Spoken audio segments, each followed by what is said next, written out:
Okay, we'll start in 1 minute.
Okay, let's begin.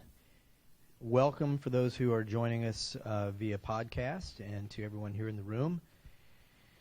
We're meeting today in the office of the San Diego region of the Water Board in San Diego.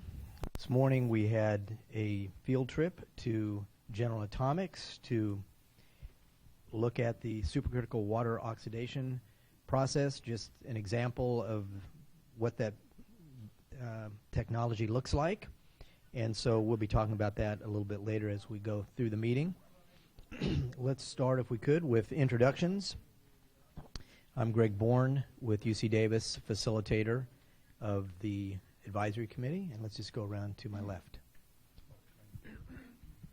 Hello, this is Jerry Lyle of DTSC. Natalie Marcanio, DTSC. Eric Slaff, DTSC. Lázaro Cardenas, DTSC. Pauline Batarse, DTSC. Rick Roush, DTSC. Virginia St. Jean, San Francisco Health Department representing local governments. Nick Lapis, Californians Against Waste.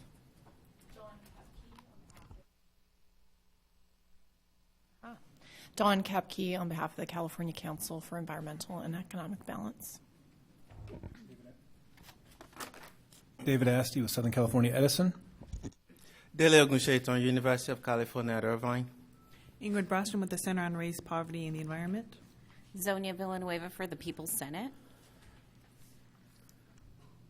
Cynthia Babbage, Delomo Action Committee, and the LAEJ Network Coordinator. Okay, thank you. And Francesca and Anna, I would like you all to. Thank you. Good afternoon. Ana Mascareñas, Assistant Director for Environmental Justice and Tribal Affairs at DTSC.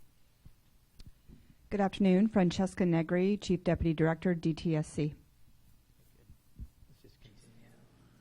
Good afternoon. My name is Benny Dopai. I'm a Media Relations Officer with DTSC. Anna Hostler, Office Technician with DTSC. Rabina Sewell, California Safe Schools. Great. Thanks, everyone. Let's briefly look at the agenda excuse me, for today's meeting. In a moment, we'll look at the meeting summary from last time to make sure that it accurately portrays your comments. And then we'll get an update on the status of the lead-acid battery pilot project. There are a couple of modifications to that since you've seen it last, so we're going to talk through that. Then we'll have an opportunity to talk about the supercritical water oxidation technology and then the proposal related to that, building off of our field trip this morning. The bulk of the time today we want to spend looking at the remaining pilot project proposals. As you recall, last time we broke the proposals into 3 tiers. A couple that really seem to have a lot of momentum behind them from the whole advisory committee. A couple more that seem to represent strong prospects for a pilot. And then there were a few, everybody agreed, have value, but may not, for a variety of reasons, be selected for a pilot and or recommended for a pilot from the committee. But we did acknowledge at the last meeting that you wanted to say something about each of those eventually in terms of what DTSC might do to push those initiatives forward. But we want to really try to, the main purpose of today's meeting is to get to that point where we can recommend the pilots to DTSC. And so we'll spend some time on the other proposals to come up with the 3 or 4 that you'd like to propose. Then we'll spend a little time on the final project selection and implementation timeline, just so everybody gets a sense of the timeline from here on to the remainder of the project. Then we have a few minutes at the end for public comment, as always. For those listening on the podcast or viewing the podcast, you can email your comments to Anna, A-N-N-A, .Hostler, H-O-S-T-L-E-R, at dtsc.ca.gov. Anna.Hostler at dtsc.ca.gov. So if anyone on the podcast has comments or questions, if you send them to that email address, we will try to address them during the meeting.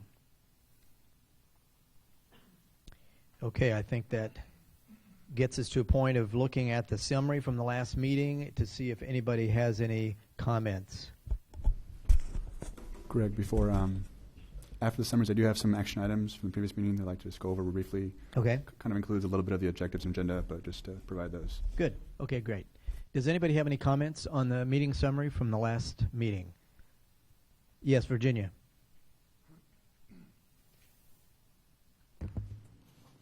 Takes a village. Thank you for the help. Okay, yes, page 5. Okay. I think there was just a little confusion. It's 1, 2, 3, 4. The 5th paragraph, Dr. Ogun Saitan.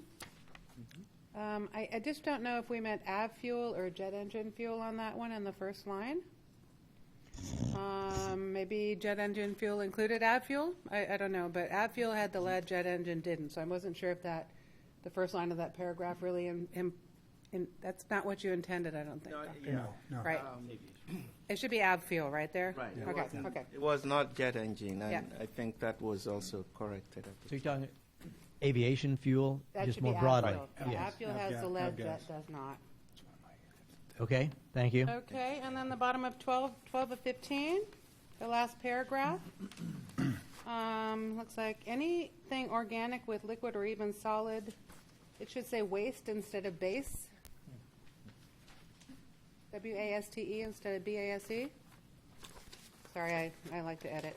And say again where you are. That was the bottom of 12 of 15. Yes. Second to the last line at the very bottom. Or even a solid base can go through. It should be solid waste. Okay. One more. Page 15 of 15. Second paragraph should state PCB, not PCP. I believe one is a drug and the other one's something else. That's it.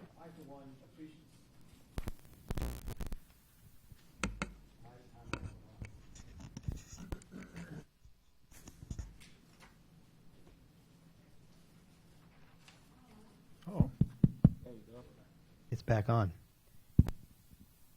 That was weird. I was just going to say, I, for one, appreciate the fact that you're actually reading these meeting summaries. Thank you very much. And catching some of these. Yes, You're very David. welcome. Greg, I have a couple just quick edits also. Okay. On page, I already caught the jet engine one. On page 6 of 15, about 2/3 of the way down, there may be data already at this North Carolina. That's not North Carolina. That is Florence, South Carolina. That's where the Johnson Controls facility is, which ironically is across the street. I looked it on Google Earth. It's across the street from an Exide facility. So the change would be? Change it to Florence, South Carolina. Instead of North Carolina. Yeah. Okay, thank you. Tar Heel people get upset when you confuse the two states. On the, let's see, on page 10 of 15, where I'm being quoted there. So Mr. Asti explained that in his experience using a variety of peroxygen and chlorine-based oxidants to oxidize pyrite, he did not crush a lot of samples, period, and then insert particle size is critical because you create a reaction around the outside. So put a period after samples and then just insert particle size is critical and then continue on with the because. Got it. Okay, great. Thank you. And I thought I may have had one more small edit. No, no, I'm wrong, Greg. That's it. That was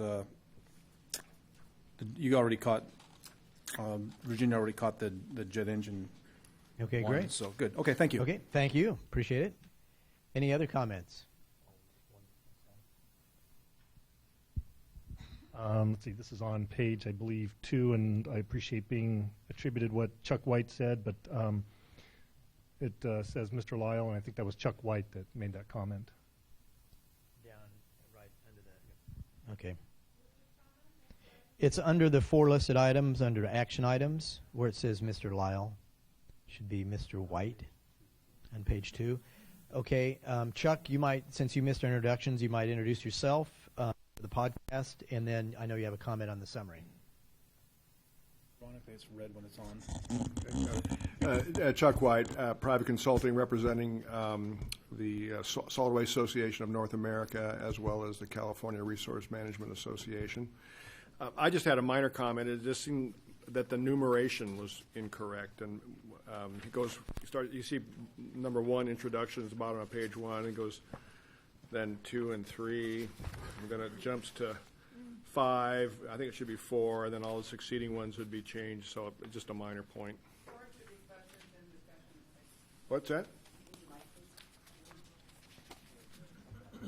On the bottom of 3 of 15, I think that's where 4 should be, questions and discussions. That could be. Just a thought. There was, yeah, that's possible. Okay. We'll get that Needs to be changed. figured out. Anything else?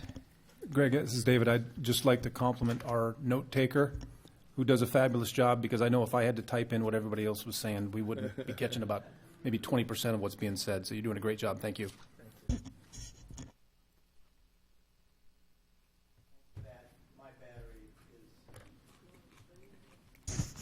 I think if you use a lead acid battery, it'd probably work better, Chuck. Use that one. Grab that one. I'll get you.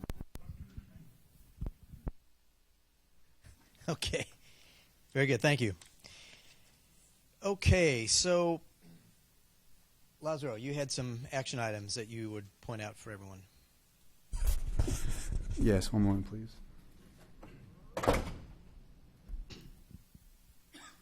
So, briefly, to review some major action items, which Greg has gone over a little bit over the agenda.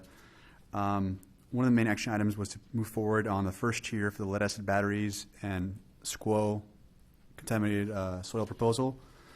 To refresh individuals' memories, staff and DTSC provided additional opportunity for feedback on the lead-acid battery, and that was provided by you all via email Monday, May 16th.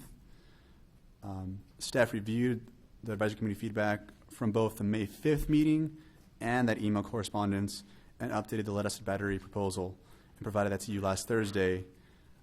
Staff also provided some additional background and feasibility considerations regarding the scope proposal. That was also provided to you last Thursday.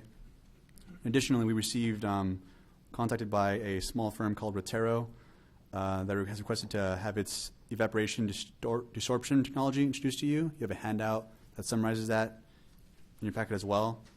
So those are some of the status of what we provided you on the first tier. The second tier included all the remaining proposals. In order to support you today in your recommendations, staff created a draft assessment matrix. It's a longer legal size paper that provided additional feedback and next level screening on the proposals for discussion today. It also added an additional category, specifically DTSC authority. That was a big kind of action item requested from you all at last meeting on what is DTSC's authority on these waste streams. The third tier, this is, I think, will probably come up, after some discussion and evaluation, given the time constraints and the quick turnaround between this meeting and the last meeting, Greg and I have been discussing that for the third tier, we will work with you all after this meeting and discuss how you would like to formulate your recommendations on those third tier proposals. If you recall, the committee felt very strongly about not letting these ideas fall to the wayside. However, we didn't want them included on the specific recommendations today. They're kind of a separate de facto recommendations that you all will be providing. So Greg and I will be working with you after this meeting on figuring out how you like to synthesize that. Would you like to take the form of a letter? How would you like to do that? But it was not a priority to move on it between last meeting and this meeting.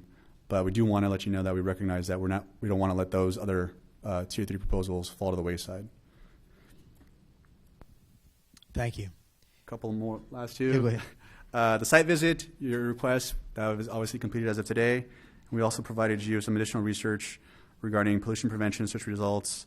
We did provide examples of treatability studies and an example template of an implementation plan. Those were emailed to you. Not all of that is in here, but were emailed to you. If you've missed anything, you didn't catch an email, please let us know. We'll get it to you as quickly as possible. And that's all I got. Thank you, Lazaro. Any questions for Lazaro on any of those items? Okay, thank you. So the next item, let's move into the lead-acid battery proposal. And Jerry, you're going to start on this and give us an update. And then Rick, who's going to take the lead on this. Okay. Yes, we amended. What's that? Oh, no, that's okay. So we amended the lead-acid battery proposal based upon comments received both during the 5.5 AC meeting and via email messages. And so we expanded some of the sections, provided a little bit more information, and basically the most outstanding thing is that we did add one project goal and objective, which would be the last bullet item that I think Rick was going to elaborate on. Good. Thanks, Jerry. We added this last one, and again, in recognition of some of the feedback we received, which was, hey, listen, this looks a lot like study and data gathering, not a lot of substance, not a lot of direction. We've been having some discussions with Director Lee and others about some possibilities, and so we wanted to put it here as a placeholder. It's not yet ripe for us to share, but we are we're putting it kind of out there as that we are looking at and have some serious consideration for particular items that we want to insert here. We will know a little bit more, and we will know before July 31st. But again, the idea is we will be providing you a substantive portion of this project so that there is measurable, real waste reduction potential that we're considering in the midst of this project. Unfortunately, not quite ready because of some of the other authority and other research issues we need to go through to kind of put it out there before we can share it and make that more substantive. But we also recognize in the context of the project and the timing that if we don't kind of nail that down soon enough, we're going to lose our window of opportunity within the pilot. So I recognize it's not very satisfying because it's not substantive, but we're recognizing that we are looking at and want to provide something in here for a substantive reduction of waste in the context of battery management and battery recycling. Okay, anybody have any questions which Rick won't be able to answer? We can try. This is Dele Ogunsetan. I wanted to commend the department for responding to some of the comments. I think, as we just heard, this is work in progress, and one of the things that we bounced around our email list during the week is the arsenic problem that I just want to make sure it's not lost in all of the data gathering. I'm not an expert on the environmental impact assessment of arsenic, and the data we looked at was 2011, but I assume, and I know that it's always undervalued compared to lead, but it could even be worse. So I'd like that to be noted as part of the consideration in collecting data and the impacts. Absolutely, yeah. I mean, So as we're looking at it, just to reflect that no, we will include data gathering of all environmental and public health impacts that emanate from the management of lead-acid batteries. Okay, thank you. Yes, Ingrid. Two comments. The first is something that I identified, I think, in an email, is the need not just to work with the battery industry, but, when I think of pilot project, I see this as an opportunity to be more innovative in our approach and, looking at, people working on alternatives that may not be part of the battery industry, that may not have such a vested interest in not changing to alternatives. So figuring out innovative ways to bring more people in that have maybe already done work on this from around the world. I gave a couple of suggestions in my email about, a conference or, providing some green technological incentives, stuff like that, but being a little bit more forward-thinking. The other comment is the thing that was added. One, I would really like to strike the last sentence about if such a project element is not identified by July 31st, the objective would not be part of the pilot project. I don't like that kind of drop dead type thing. There needs to be some flexibility. Also, it was a bit concerning that, as DTSC is trying to strike this balance between, being responsive and not kind of guiding or telling this panel where to go. That's exactly what I heard. And this proposal in general has been more like that than some of the others. But, learning that DTSC has worked on a substantive piece of this that, is not ready to share with us really indicates that there's not real openness if, the panel had a different idea or, to work truly in cooperation back and forth, kind of generating some ideas rather than just waiting until DTSC has a proposal. I think that I would appreciate having opportunities also to come up with some metrics and then also kind of having a back and forth dialogue to figure out what that project element could be. Ingrid, I just have a question. On the last sentence, you said you're uncomfortable with the drop dead date. Do you have an alternative language? You're okay with the concept, but you're not okay with the set date, right? Right. I don't think we should say that this objective will not be part of the pilot project. I think we should definitely endeavor to make it part of the pilot project because if not, it doesn't meet the very basic criteria. And so, frankly, I think there has to be that part of it, and if we're not able to come up with it in a very short turnaround time, then we need to just build in flexibility somehow. But it won't meet the critical criteria if we don't have some kind of way that actual reductions are going to occur. Okay. Now, as a point of clarification, I presume that date is in there, and let's test that presumption because the sense is if it can't be defined by then, it's not likely to be finished before the June 17 deadline. Is that why that date is there? Essentially, that's the sensitivity. But I also recognize, as Ingrid, what you're pointing out, which is, as an absolute, I think we can consider, I think we will be mindful of timing. So as we move towards there's going to be a date beyond which we can't really pull something in to be able to produce something in the timeliness. But at the same time, I recognize we can take out that absolute sort of nature, and as we get further down this road, we'll be mindful of and looking and working with you on the timing elements of that. How far can we go? How much can we produce? How does it fit in the project timeframes? So we recognize that. So we'll take out the drop dead, and we'll look at this in a more accommodating fashion as this progresses. Yes, Delhi. I was also troubled by that, but I'm even more confused because everything above that is about data collection.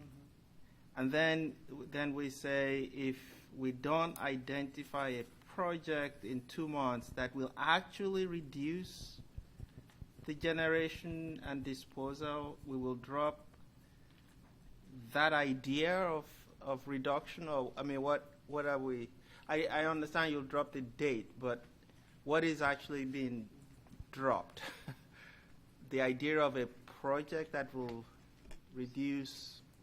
The specifics of what is right now being contemplated and explored by Director Lee and others, it really kind of defines that, which I realize puts you at a huge disadvantage from that. You don't know what that is, so therefore it's hard for you to comment on that. So one of the things we also circulated was an ad for an employee to help with listing lead-acid batteries as part of the Safer Consumer Products Act. Somebody found that and sent it around. That's not part of this initiative. Well, we thought it was part of this initiative, this committee's. It was part of the governor's announcement for it to be considered as being included as safer consumer products. Right. But there's a distinction between the two elements. This one, which is strictly the waste reduction, and then the other aspect of the department's operation under safer consumer products. They obviously work in tandem. They obviously will inform each other. But inside the waste reduction, we felt that it was much more to be focused on how the waste and the waste management as opposed to that battery technology push. But we also recognize, and that's one of the reasons we kind of try to highlight it here a little bit more, that compilation of battery research, technology, and again, as Ingrid pointed out, there's a number of ways we can bring in other voices into that is not just lead-acid battery industry, but other technology innovators who can inform that discussion and give us a better picture for what is the future, how soon is that future going to be upon us, how quickly is that evolving. I mean, we've recognized that's a very important feature to be bringing in to understand, because it will inform other strategies. So, it's very critical that we gather that information too. Okay, thank you. And those kinds of ideas will, in fact, reduce the generation of waste, and I just don't want that to drop off because we haven't explored it enough. Thank you. Good, thank you. Yes, Chuck. Yeah, this is Chuck White. I guess I'm similarly troubled that I don't quite understand what the department's looking for in terms of more to be added to this. I mean, there's all kinds of ways to do waste reduction.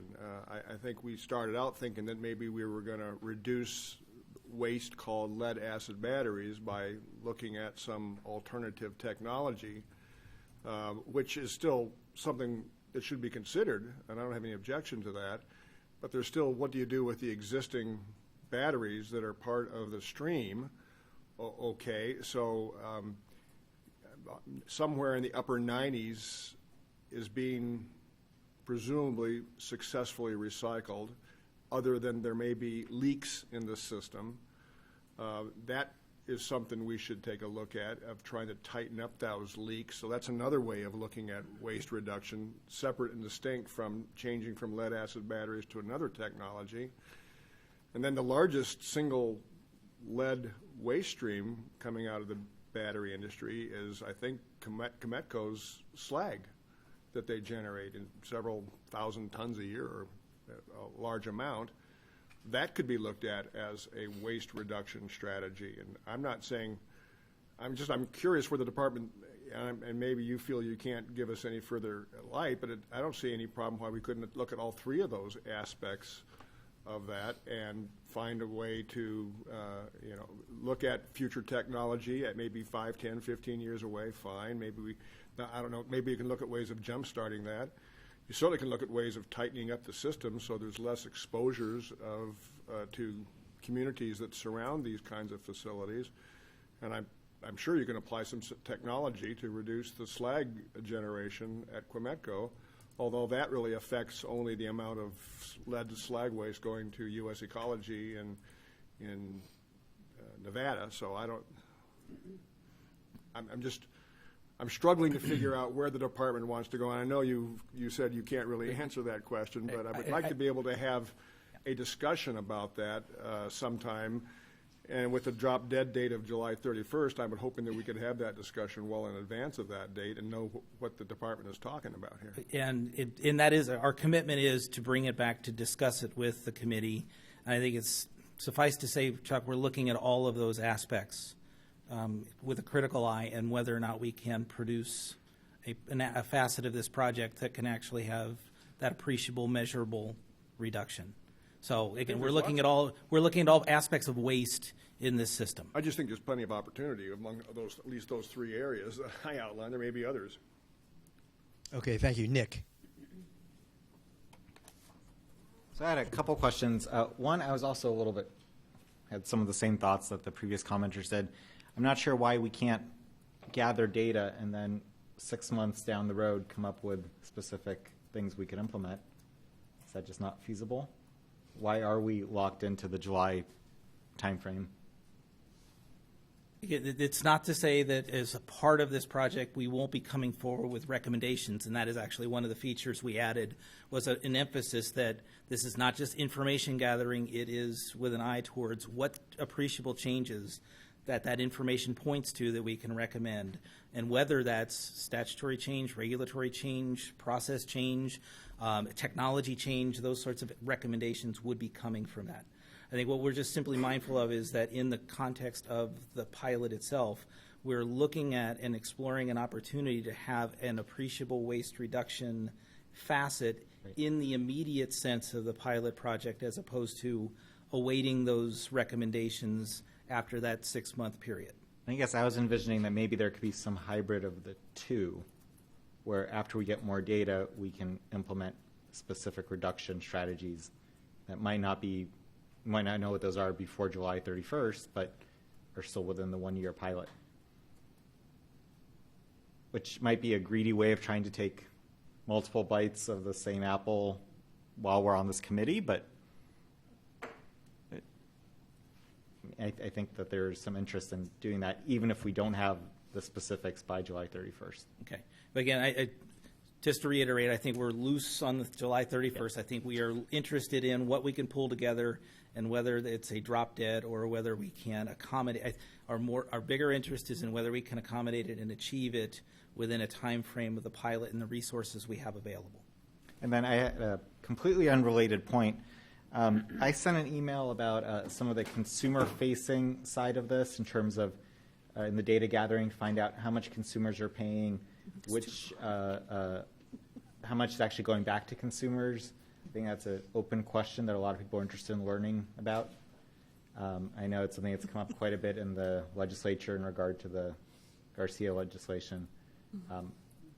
There's some statements that most shops won't actually give you your money back, your deposit back, because you have to have a receipt, and who keeps a receipt for 10 years for their car battery. And that there's some other things there it would be interesting to get as part of the data gathering. Thank you. Thank you. Ingrid. I guess I'm curious what's driving these deadlines to have the pilot projects fully identified. Because we had talked earlier about having a staggered approach where allowing us to kind of get deeper into project by project. I thought I heard a lot of support for that. It doesn't seem like that's where we ended up somehow. And so I know it's not statutory. And so I guess I'm wondering what is driving this timeline, and whether or not we can revisit this idea of staggering to give us more time to really have good data informing these decisions. And if I could, the primary driver is the resources that we were given by the legislature to do this project were limited in time frame. So it was a 2-year limited amount of money. So we're attempting everything we can to operate within the constraints of the resources that we were given. And that is the primary driver. I recognize that there's a lot of good work, and that time frame is not necessarily conducive to everything we would like to accomplish. But that we would be able to do work and still meet Nick's objective, which is, as we learn more during that process, we can refine some of the things we ask for, and we'd still be spending, the money and fitting in the time frame. But there would still be more flexibility, and I think a better outcome in the beginning. I see them as not being mutually exclusive at all. And I would say we should absolutely look at that in the context of implementation plans as well, once we have the pilots chosen, and how we might be able to integrate that into the implementation planning and rollout of the project itself. So I encourage and invite that sort of discussion. Later today, we're actually going to be looking at the timeline that was laid out. You've got a Gantt chart or a PERT chart, whichever this is, in the handouts. We'll go over that a little later, but that seems to be driving this. But what I also hear Rick saying is flexibility, and to Nick's point, I mean, maybe a particular pilot could be identified later in the summer that could still be done in this time frame, right? So, Rick, if I understand what you're saying, that kind of flexibility can be there, depending on the nature of the project and how that evolves, right? I will never say never. I mean, obviously, it's going to be project-specific, issue-specific. I think we will look at it with an eye towards what can we accomplish, what's the resource constraints, and, again, looking to you folks for ideas and suggestions as to, and ways to implement these projects. But I think we are flexible, I guess is the term you put, and I think we are absolutely that. We'll try to be as flexible as we can. Sounds good. And I think the other thing just to keep in mind, there has been some flex already, and some to the point of, when we talked about staggering, it was when there was early on, the idea was we'd be putting some recommendations forward like in April. And so we're already, that flexibility has already kind of been built into the program, because here we are in late May, and it's going to be, after this that those decisions are made. So the idea of phasing could still, again, likely happen depending on the implementation of any given project. So I just want to point that out. I don't think that idea is off the table. It's just the whole process has just been pushed back a little bit to give more time to thoughtfully consider what you want to recommend to DTSC. Okay. Chuck. It's Chuck.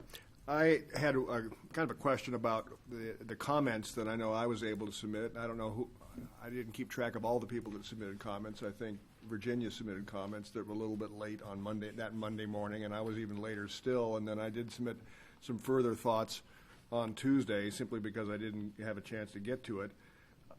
But as I went through the rewritten version, it was totally rewritten, but I couldn't really identify necessarily how my thoughts and comments were reacted to or incorporated. I mean, I got a sense.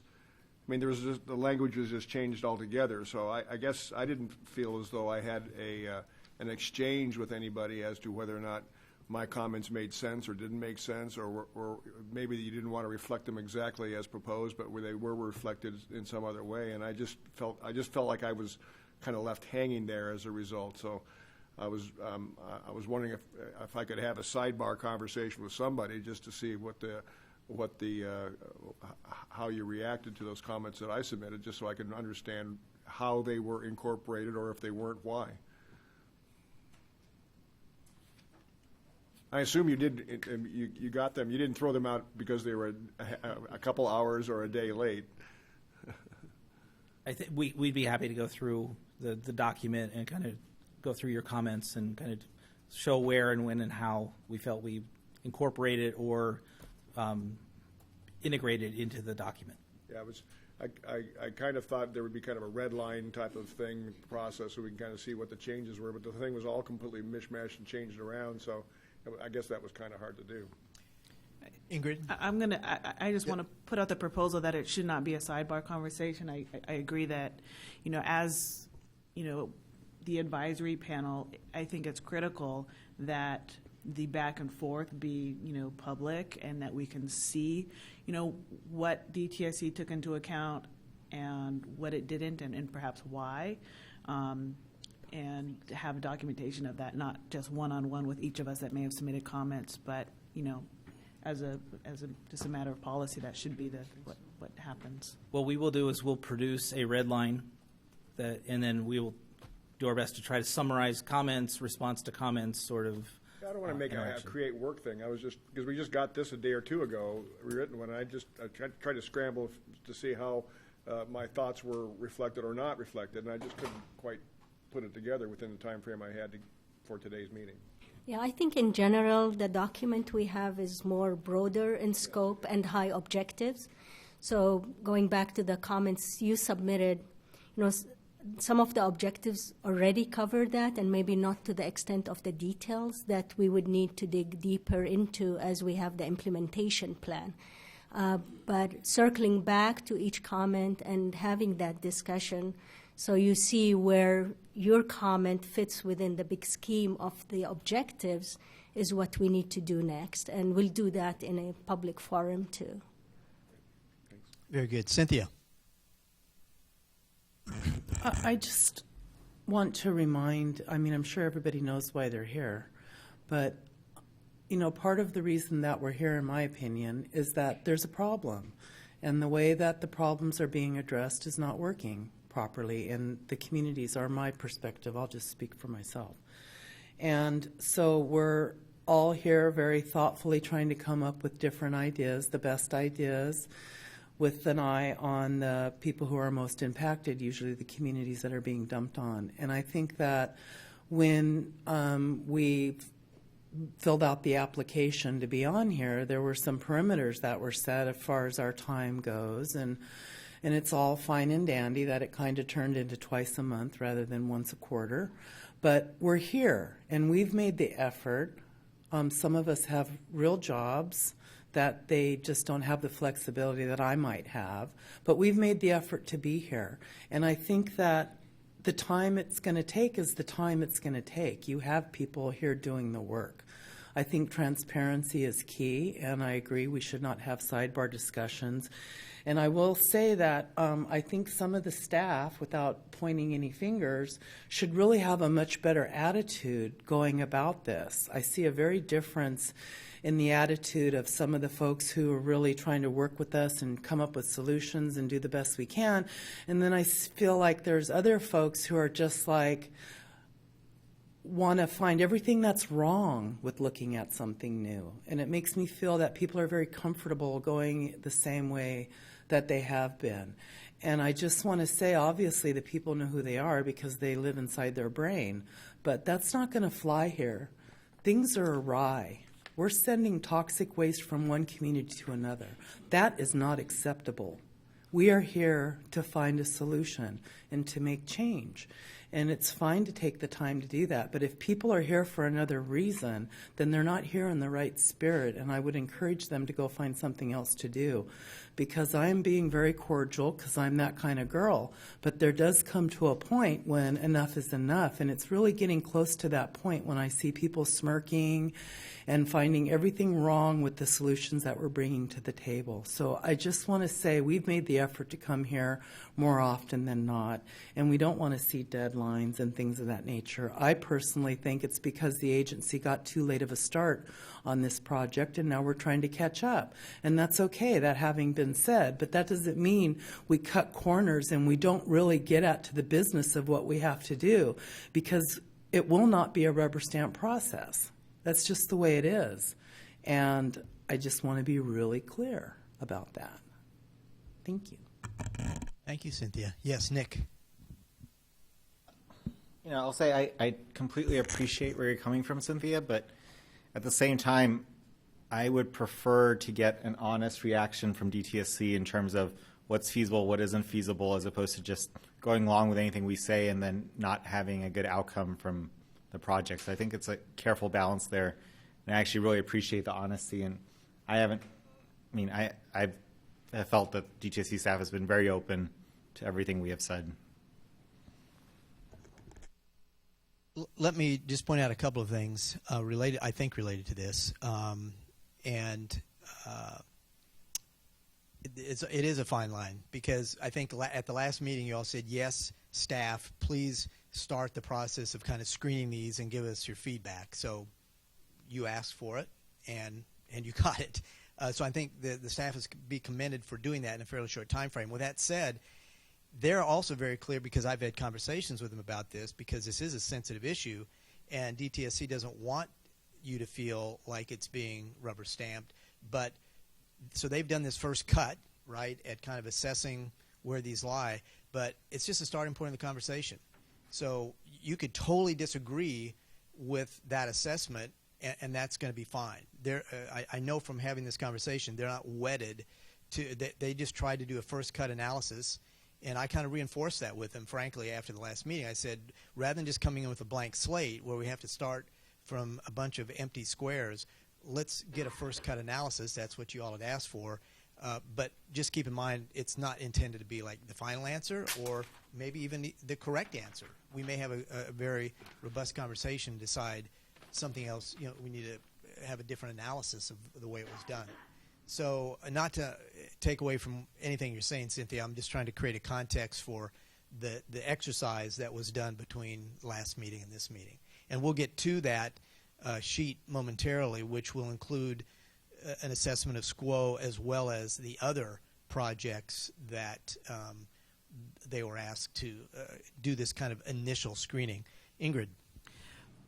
I mean, I appreciate kind of the guidance that we've gotten to an extent. Where I'm having the most difficulty is this dialogue about this secret element that DTSC is talking about internally and Barbara Lee's involved with, because that's when we get to the rubber stamping bit, where the secret proposal that we don't know about.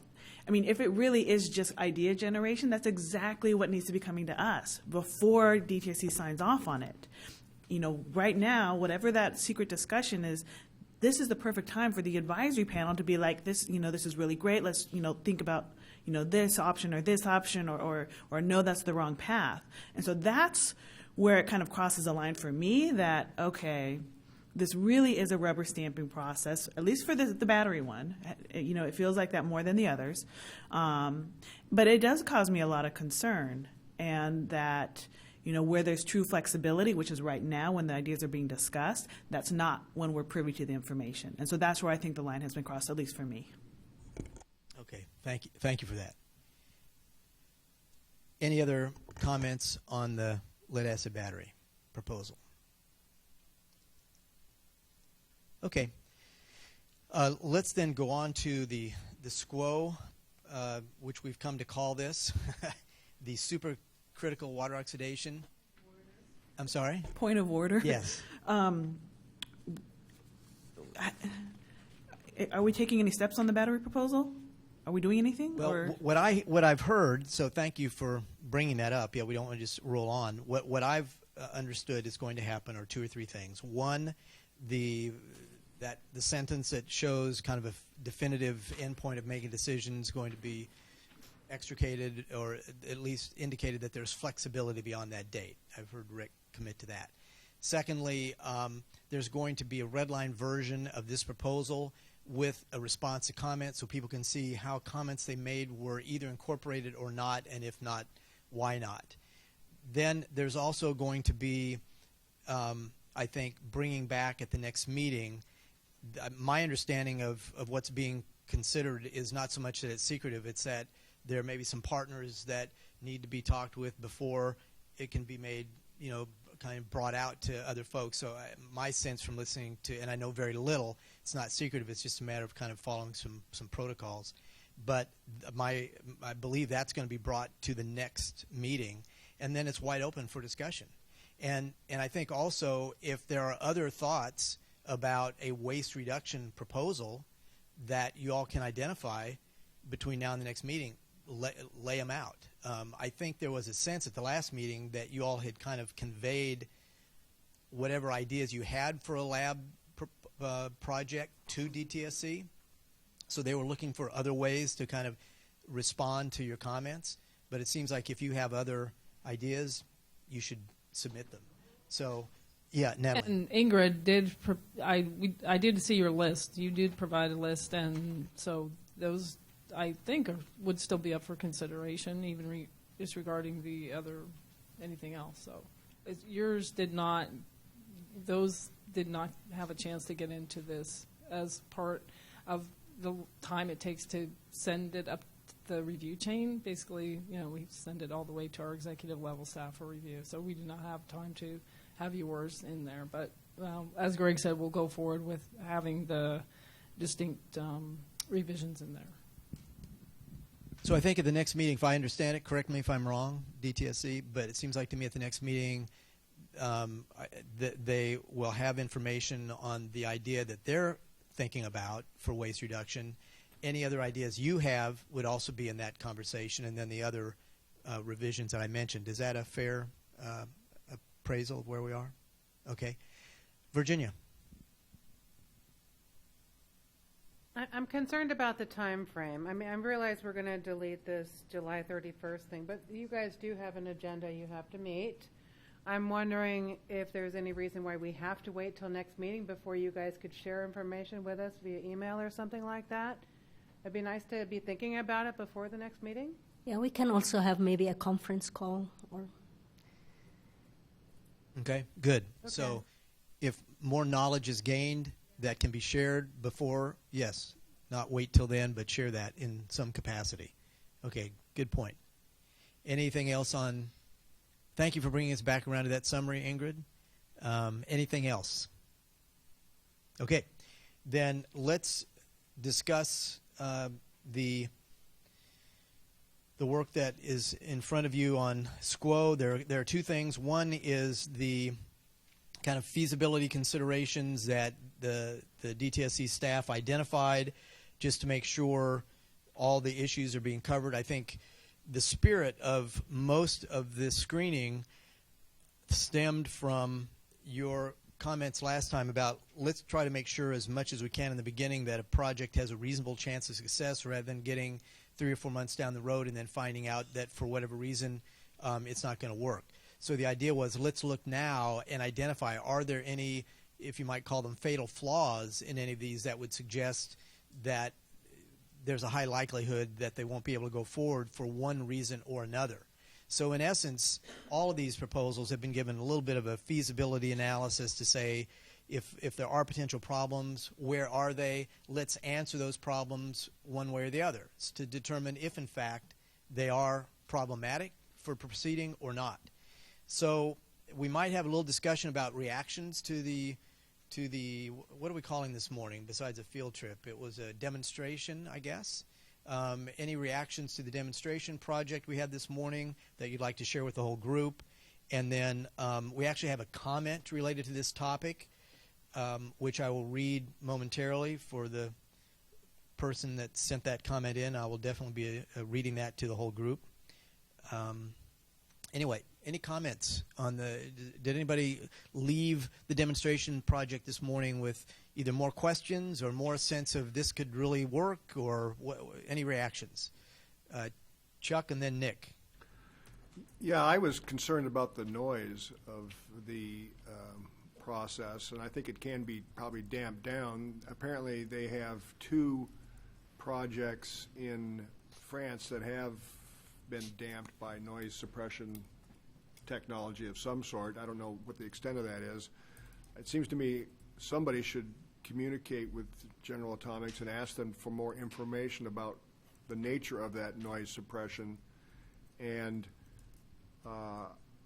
what the decibel level is at various distances from that particular facility or 2 facilities in France, just to get a sense of what would be the decibel level of a house, quarter mile away. And if I just did some quick calculations, and if, for example, if there was 15,000 yards at the Del Amo facility that needed to be remediated, that would take about 10 years of continuous 24-hour per day operation of that one particular facility. Of course, that could be cut down by putting 10 of those facilities in, and then you could do it in 1 year. But then each of those facilities costs $2.5 million just for the equipment inside the building, not looking at all the other support equipment you're going to need. The diesel fuel would cost about $500,000 per year of run just on the diesel fuel. I haven't had a chance to take a look at what the 500 horsepower blower would take in terms of electricity, but about 13 or 14 cents a kilowatt hour. It's going to be pretty substantial for the electrical demand, and those don't include personnel costs. So we're talking about a fairly substantially expensive process. I'm not opposed to it, and if we can come up with a project that can be sustained with that kind of expense and noise, or noise suppression, I certainly think we ought to do it. But it seems to me we ought to maybe poise some hypotheticals to General Atomics, like the noise, what's the noise suppression. Assume they can have to do a 10,000-yard facility that has, say it's got the ideal soil conditions, and it's going to be a 20% soil water slurry, and then it would take so long to run, how much time would, are my numbers correct? And then what would be the energy and fuel and personnel costs associated with that, and just kind of give us a ballpark estimate of what we're talking about here in terms of the cost and feasibility of doing that. And I'd be happy to contribute to that in some way, shape, or form if that would be acceptable to the group. Okay, thank you. Nick. Yeah, I had some similar thoughts. I was struck with, I'm trying to think of the best way to formulate this. I'm having a hard time imagining how this could be applied in a community, in a residential community, for a variety of reasons. The noise in and of itself would be a huge issue. Also, just what are the emissions from the facility? We have the emissions from the stack, but they said that they smell. There's incomplete combustion of diesel for the first half hour it operates. And they were saying how their shipping facilities right down the hill, and all the workers there complain for the first half hour that it operates. And that was kind of a big red flag for me. And then, in addition to the startup emissions, I think several of us smelled something like burning plastic, and something that wasn't coming out of the stack, that had to do with the high temperature of the facility. And they might not be significant, but when we're talking about in a community, we have to be extra careful. And then also just the safety issues. I mean, it's such incredibly high pressure and high heat, and we're talking about something that's almost a bomb sitting there. And so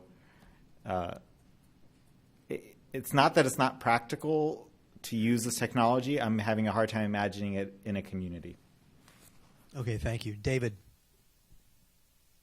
I guess my biggest concerns are some of the ones that Chuck and Nick also had, but the feed rate is probably my biggest concern with regard to scalability. The feed rate doesn't seem to be what I'd hoped it could be, and then I still, operating at the temperatures and pressures that the reaction vessel operates at,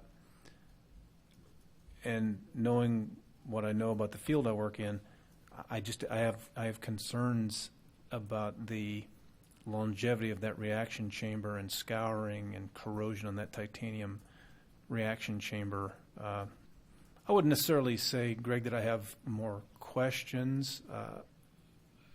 The laws of chemistry and physics are the laws of chemistry and physics. And so I think the process works. And I think they've demonstrated that with the fact that they, at least in some aspects, it's commercially viable for some of their overseas clients. But I have concerns about its economic viability and the feed, because of the feed rates. And Chuck pointed out, when I drove up the road, I looked up, of course, as I was standing waiting in traffic because the SDG&E crew was doing some work down there, and I look up and I start seeing large-scale insulators. That tells me that you're drawing a lot of power. And so I would like to see the numbers, as Chuck points out, 12, 13, 14 cents a kilowatt hour. You're going to generate a lot of juice. But I remain encouraged by the potential of this. I'm anxious to see them generate a deeper economic analysis. Thanks. Thank you.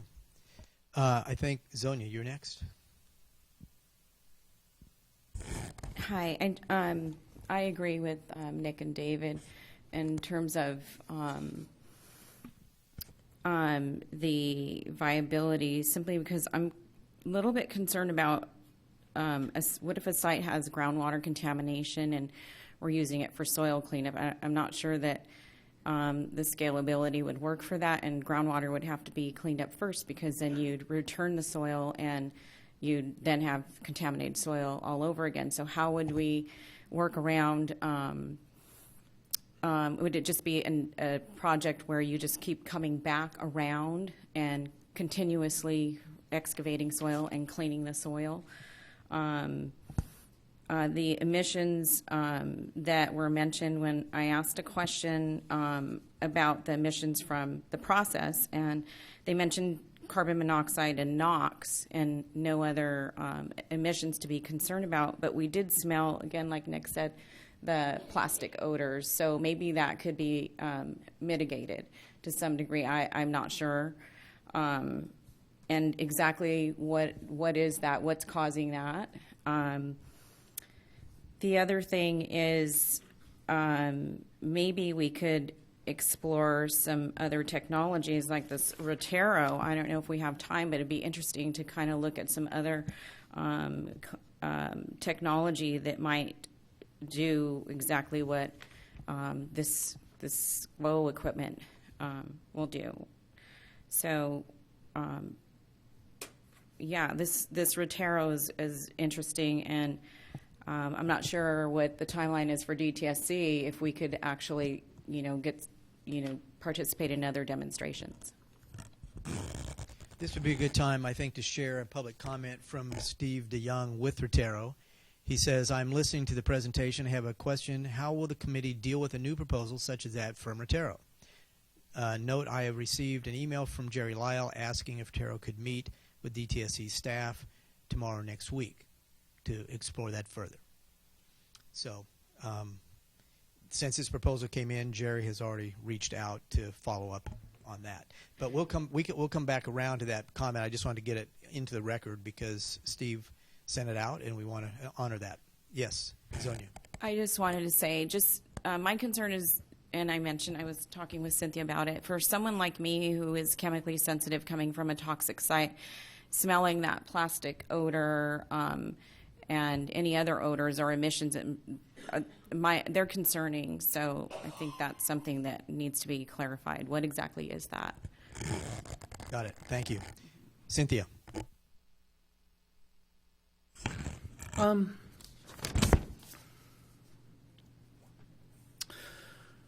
So kind of what I said a little bit earlier about the fact that things aren't working too well the way that they're going in our communities.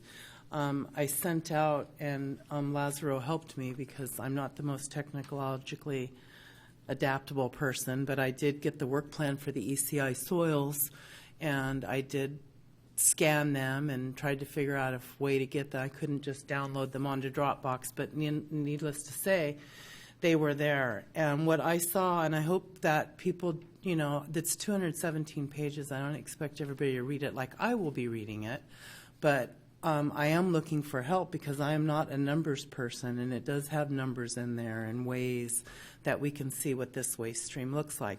But what this document says to me, and this is only part of it, I'd rather hold this up than my binder, but it has the Google directions to Clean Harbors, to Kettleman City, to Utah.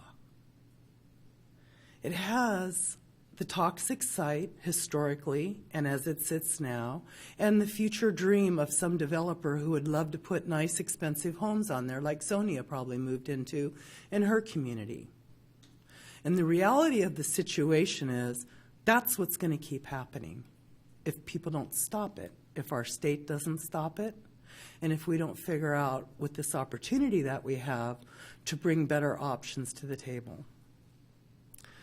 I understand people's concerns. What I heard was toxic waste being destroyed in my mind and not coming back later to become another problem when somebody digs past 6 inches in their backyard and hits this layer of crap that somebody left behind. So while I know cost is a factor, and I see in the spreadsheet we're going to look at a little bit that somebody has put next to the SQO that there are cheaper alternatives, how do we look at cost? Is it just a matter of money? Is that the cost? Or is it a matter of what we do to this planet in future generations and what we do as a society? And I think that's a cost that needs to be factored. Hell, it would be cheaper just to get a windy day and start throwing that crap up in the air if you really want to get cheap about it. But that's not what we're talking about. We're talking about communities that already have impacts at the facilities often that are already in operation making loud noises. You know, I say we duct tape whatever technology we look at if it's too noisy and make sure it's quiet. If there's something that we don't like coming out of the stack, we put a scrubber on it. Those things increase the cost, but those are the protections that you're going to have when you do work around communities. Not all sites that folks look at to be cleaned up are going to be in such close proximity to communities. But what Zonia said is right. We are chemical sensitive in our neighborhoods, and those have to be taken into consideration. In another area, you might not need a scrubber. Maybe you do here. And so I just want to say, I'm going to keep doing what I do because that's what I do. I have these limited tools in my toolbox, and one of them, unfortunately, is the US EPA, which is more of a untool than a tool. But we have to find solutions for our own problems in our community. That's what we've come to find. We just have this opportunity to sit around the table with a broader swath of people to try and do something better. And so I'm all for that. But if people aren't going to be trying to think out of the box and really look at what is the cost, then you're not fooling me. You're fooling yourself. And that's not going to be acceptable to the people who live in the state of California. And hopefully it wouldn't be acceptable to you. So I'm really glad that everybody went and looked at this technology. I agree that we should look at all the technologies that we could possibly get in and get that, that toolbox full of stuff that is looking good, that we want to uplift, that we want to make sure happens. But I think to simply just look at something with a cocked eyebrow and, how many yards would it take to be serious about my community? Nobody should be living there, and you're still going to have to clean it up. You don't exchange relocation for not cleaning up a problem. But, the however many yards and cubic feet, something still has to be done. So I just would hope that, people take this information, ask General Atomics, or I'm putting out some feelers right now for this other technology that I've never heard of. And let's just be really honest and serious about it. Otherwise, it's not going to fit my needs taking my time to be here, and that wouldn't be right.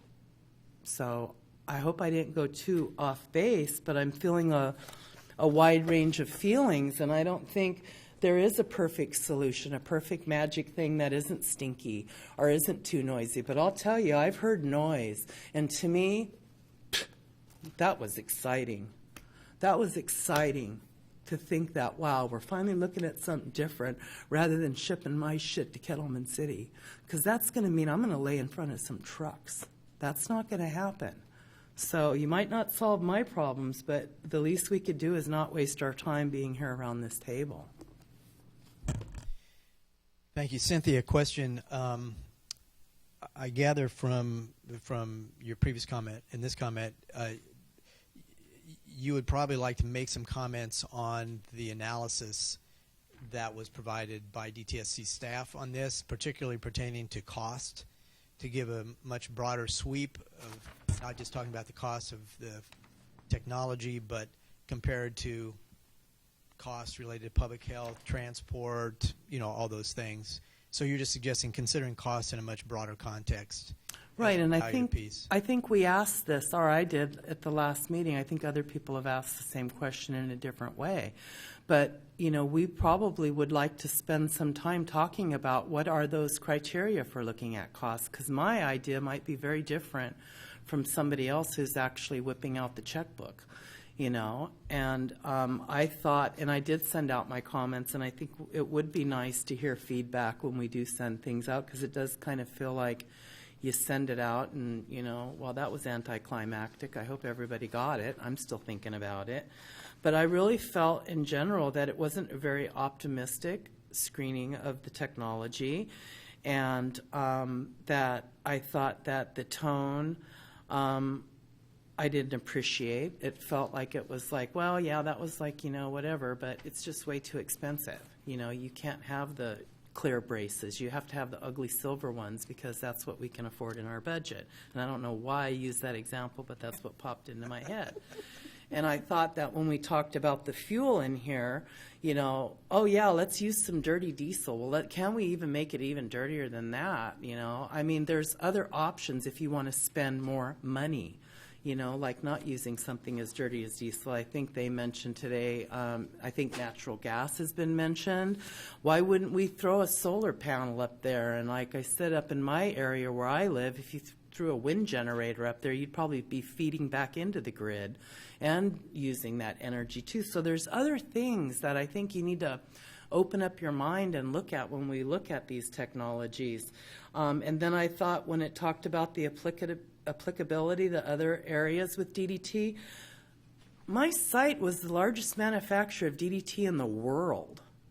Other sites were contaminated more than likely from the crap coming from my site, so how could it not be comparable waste streams is what dawned on me. And I'm not, you know, I didn't even take chemistry in school, and I failed pre-algebra 4 times. I'm not proud of it, but those are my deficits. And so, and then the whole cost thing, I think, which we already touched on, is, you know, how are we really looking at these costs? Is it just a matter of what the unit costs and how much it costs to run it? You know, and how do you value clean land? Those are some of the things that have to be put on the other side of that balance scale.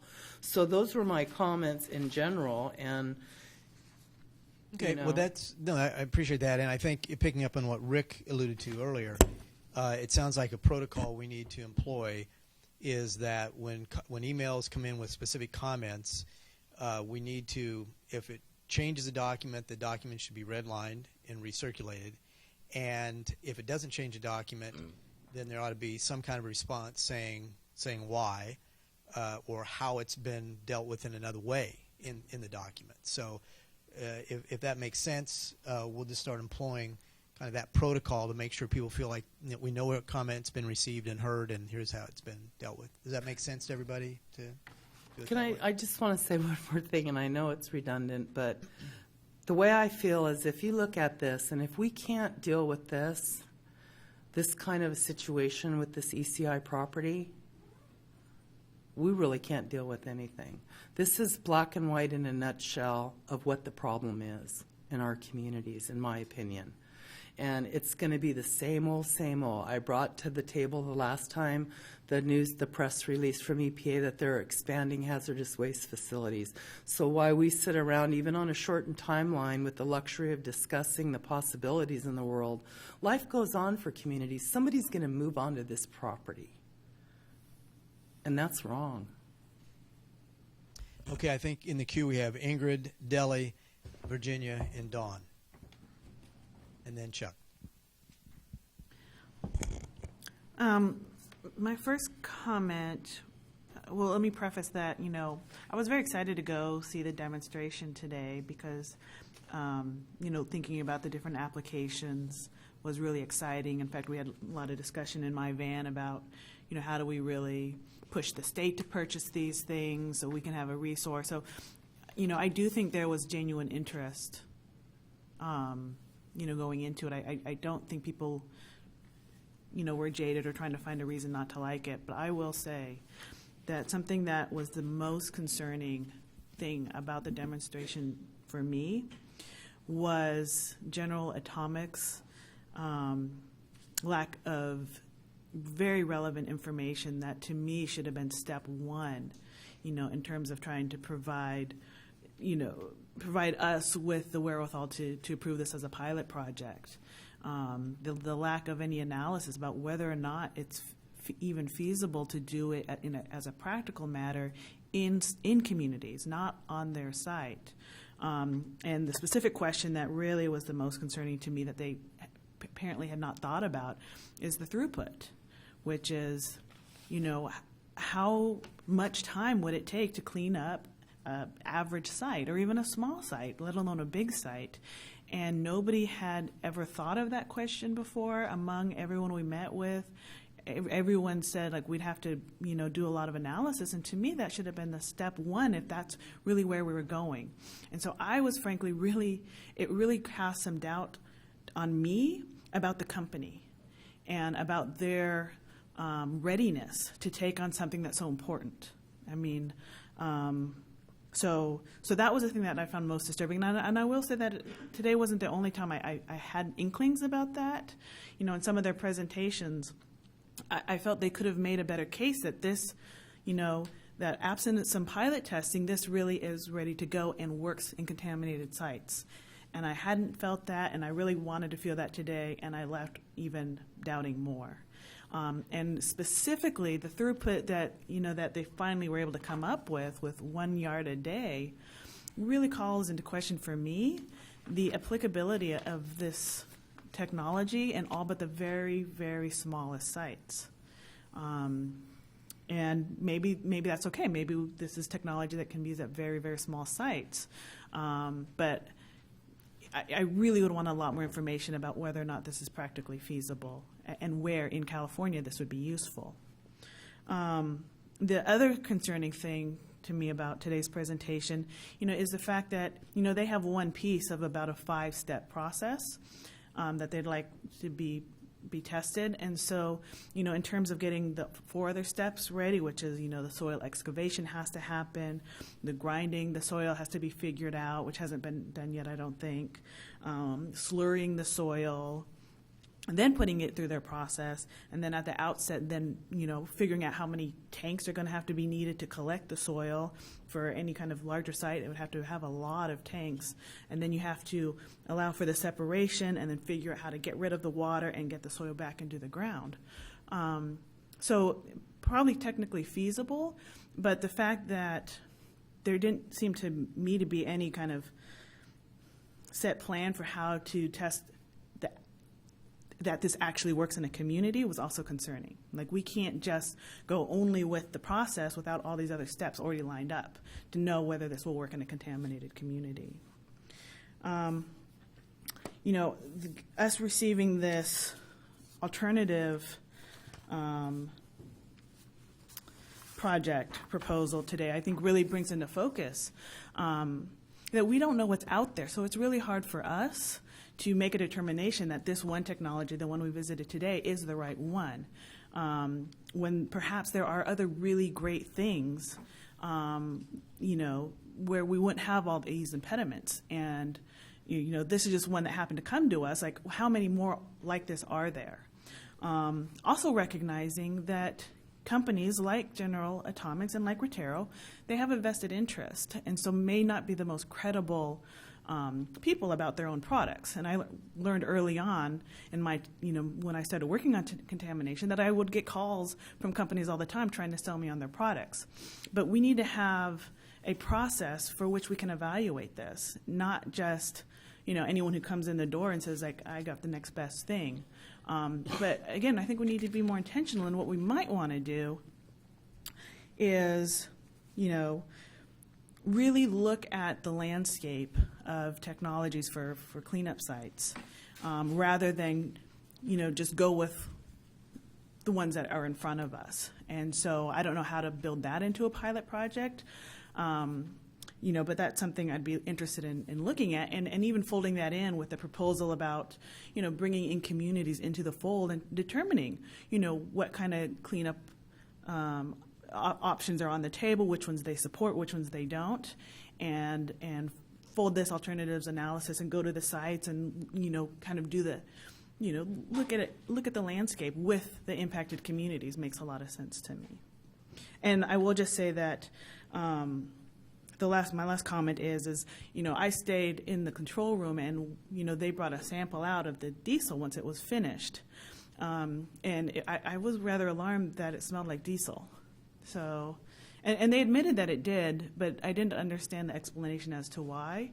And so, I mean, I did leave with more questions than when I came. So I'll leave it there. Thank you. Deli. Thank you. I will be brief because many of my points have been covered. Thank you. The technology seemed to me perfect for end of the pipeline, factory effluent, where everything seems relatively clean. My questions remain from the last time we discussed this about the pre-treatment and the post-treatment and in-situ remediation of contaminated soil. However, it's partly about cost, and I apologize if I've missed information on, because we're really responsible for selecting pilot projects, not the full implementation.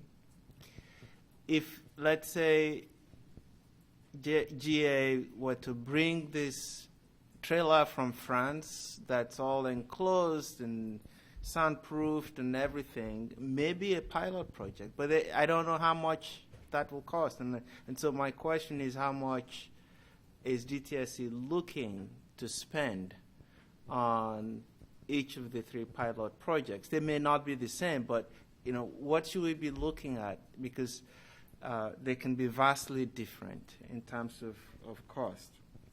And that's a separate question from scale up. Something may be cheap to pilot, but really, really expensive to scale up, depending on how much soil we have to treat and for how long. And my other point is really about the Retero, and I think Ingrid covered that well. I didn't know where this came from, and I thought, well, maybe we want to issue a broad call for pilot projects. This is what this committee is working on. Is there any company out there who wants to make a proposal? Because I think we came to GA in part because the director of DTSC had a very enthusiastic presentation, and of course we also heard from others, and we were all willing to learn more about it. But there are other technologies, other companies, and I want us to have a systematic way to either solicit, fully embrace the idea that we're soliciting companies to give us their ideas. Otherwise, we'll be very selective in a way that makes it difficult to recommend one over the other. Thank you. Thank you. Virginia. Okay. I was pretty impressed with the unit. I do come from manufacturing. I'm deeply concerned about scale, how we would actually implement something like this throughout the state. Does the state buy 4 or 5 units? The throughput is way too slow to do anything that I was looking for this to do. I talked to the company about maybe making the reactor bigger so it would take more than 3 gallons per minute, and they just haven't, they're not ready for that yet. They said they have something, but it's not really ready for sale yet. They're working on it. So I was concerned about how fast this is going to clean up our contaminated community here. I like the fact that the unit comes to the waste. You said that's the only way to make this cost effective. I think that's kind of cool. It sort of goes with the idea, well, the state buys a couple of these units, it goes to the waste as we see the problems. But I'm still concerned about the logistics and how this is one step. I'm following Ingrid's thought here. One step in how we're going to get the dirt out without contaminating everybody. We still have to get the dirt from the contamination to the unit, even if the unit comes to the contaminated site. So there's some logistics there I'm concerned about. I did ask about the smell, that plasticky smell. I was told it was from the actual diesel heating up as diesel starts to combust. It was not coming from the stack. It was coming somewhere down that reactor process. And I totally agree that we should be making we should be accepting competitive bids. I think there are lots of technologies out there. I think we are looking at 2 companies that have come to us. I think there are a lot of good brains out there that might not know what this committee is doing. But I feel like we're maybe putting too many resources into 2 companies or 2 processes. And I know there's a lot of information happening worldwide on these similar contaminations in other parts of the world. I'd like to see this fair. I'd like to see these companies put to the task of making this implementable. Tell them that's part of the competitive bid. So I just feel like we're doing too much of the research for these companies that are going to be making a lot of money off of this, and I'd like to see them come to us a little bit more prepared. I do think this is a great way to deal with DDT contamination and multiple contaminations. My other romantic idea I had with this technology that I like so much is you could blend different wastes through this, but in reality, if this system comes to a contaminated site, we're not going to have that petroleum-laden waste right there at the ready. We're going to have to haul it in. That's not going to work in the real world. I couldn't figure out how that was going to work. I think that this is a good pilot. Maybe we should make them figure it out a little bit more, but I'm not convinced this is the only way to deal with this, and I'm not convinced there's a way to actually get the DDT out of this contaminated area to the unit, even if the unit comes to there, without adding to more contaminated, to spreading it around a little bit more. So, not really stating that very well, but I was waiting for them to explain the logistics a little bit more to me, and I think they're looking for whoever the operating company is going to be doing that.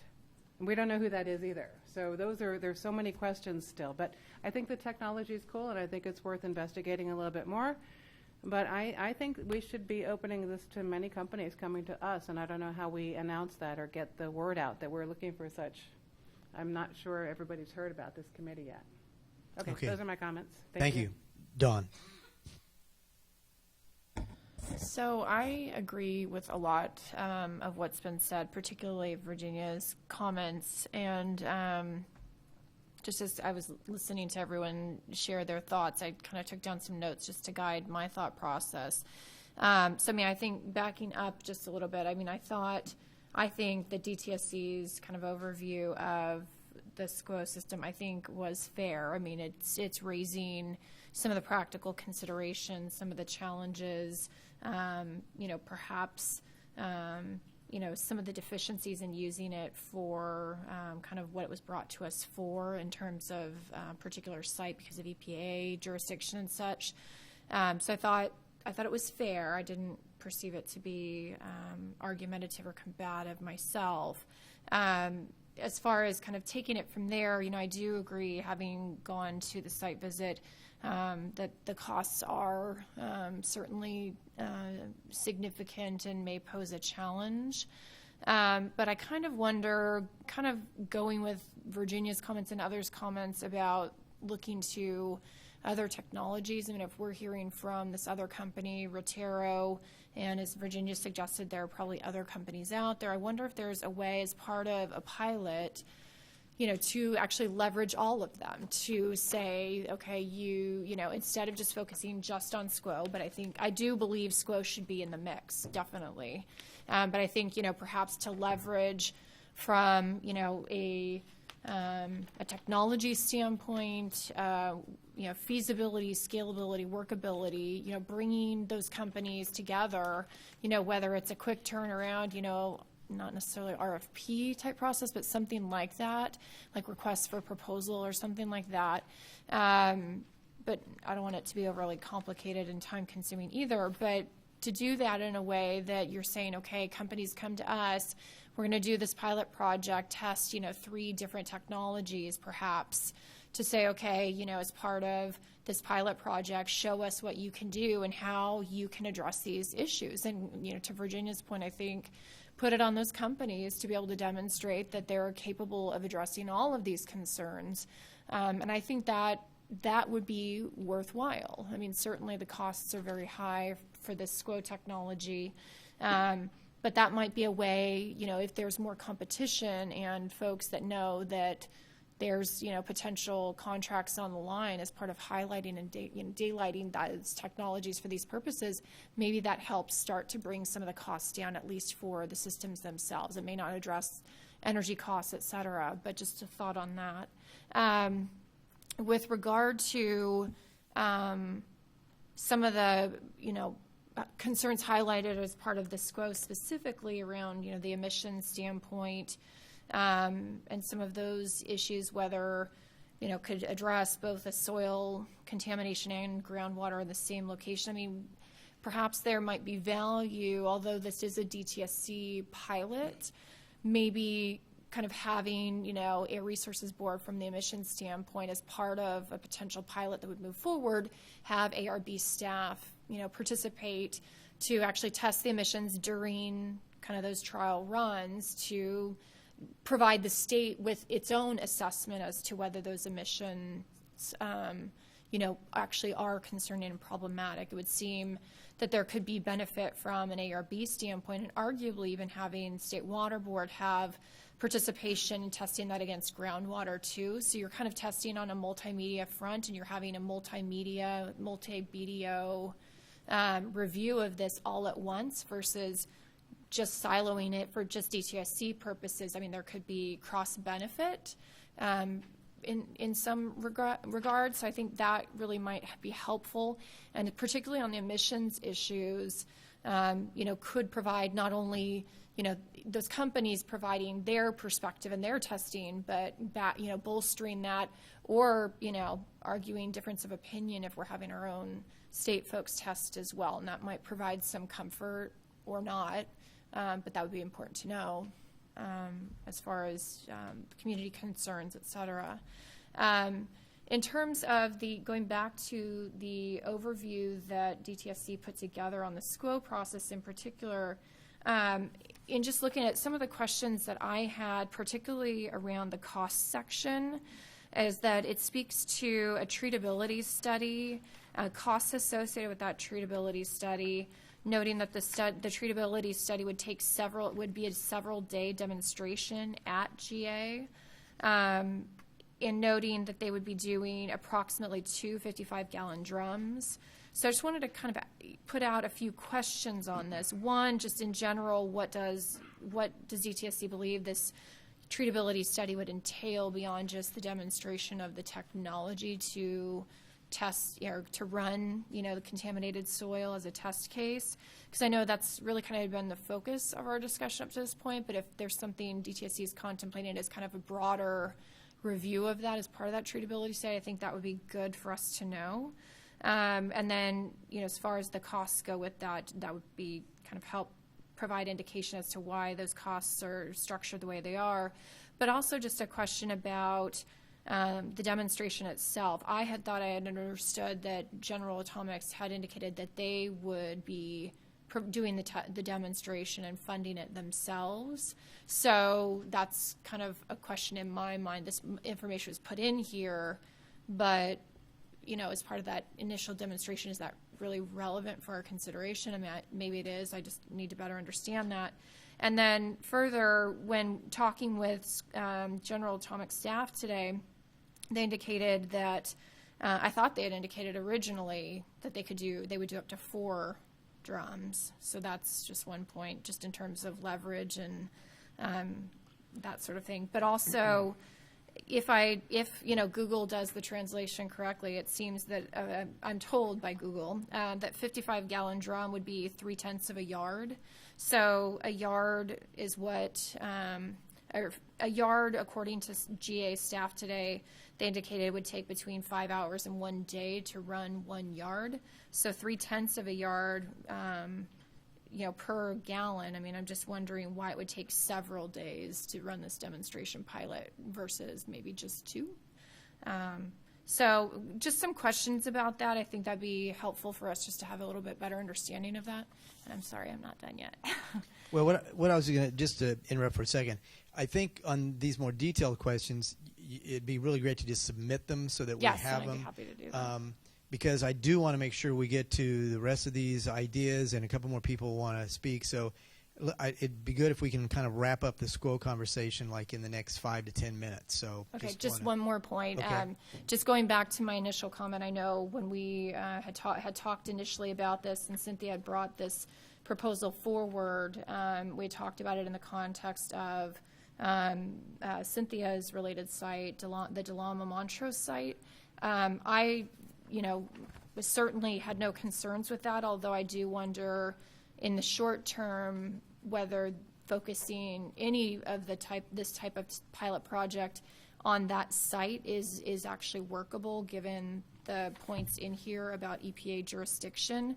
So I guess I would just wonder from DTSC, are there other DTSC jurisdictional sites that we could test this type of technology on, so as to kind of push forward the pilot project and actually have some results that then, potentially we could work with EPA on addressing that site going forward. So, but I will put together my bullet point notes and get those to you.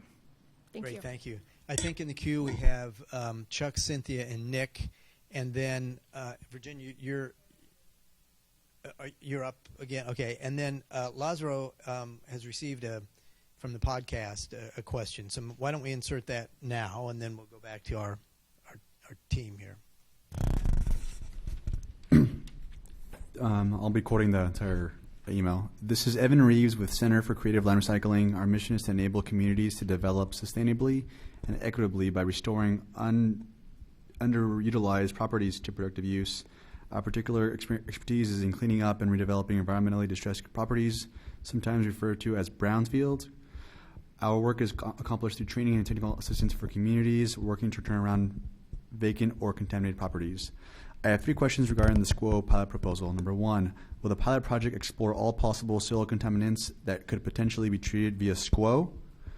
Number 2, will the pilot project assess the potential health impact of the diesel emissions from the SQUO facility on the surrounding community? And number 3, is it possible to include, as part of this pilot project, an analysis of the regulatory context in which this technology or others could be applied for brownfield development projects? More specifically, explore how DTSC's policies and practices can be improved to facilitate safe site reuse through a balanced application of both innovative soil treatment technologies and innovative approaches to on-site containment of contaminated soil. Thanks, Evan. Okay, thank you.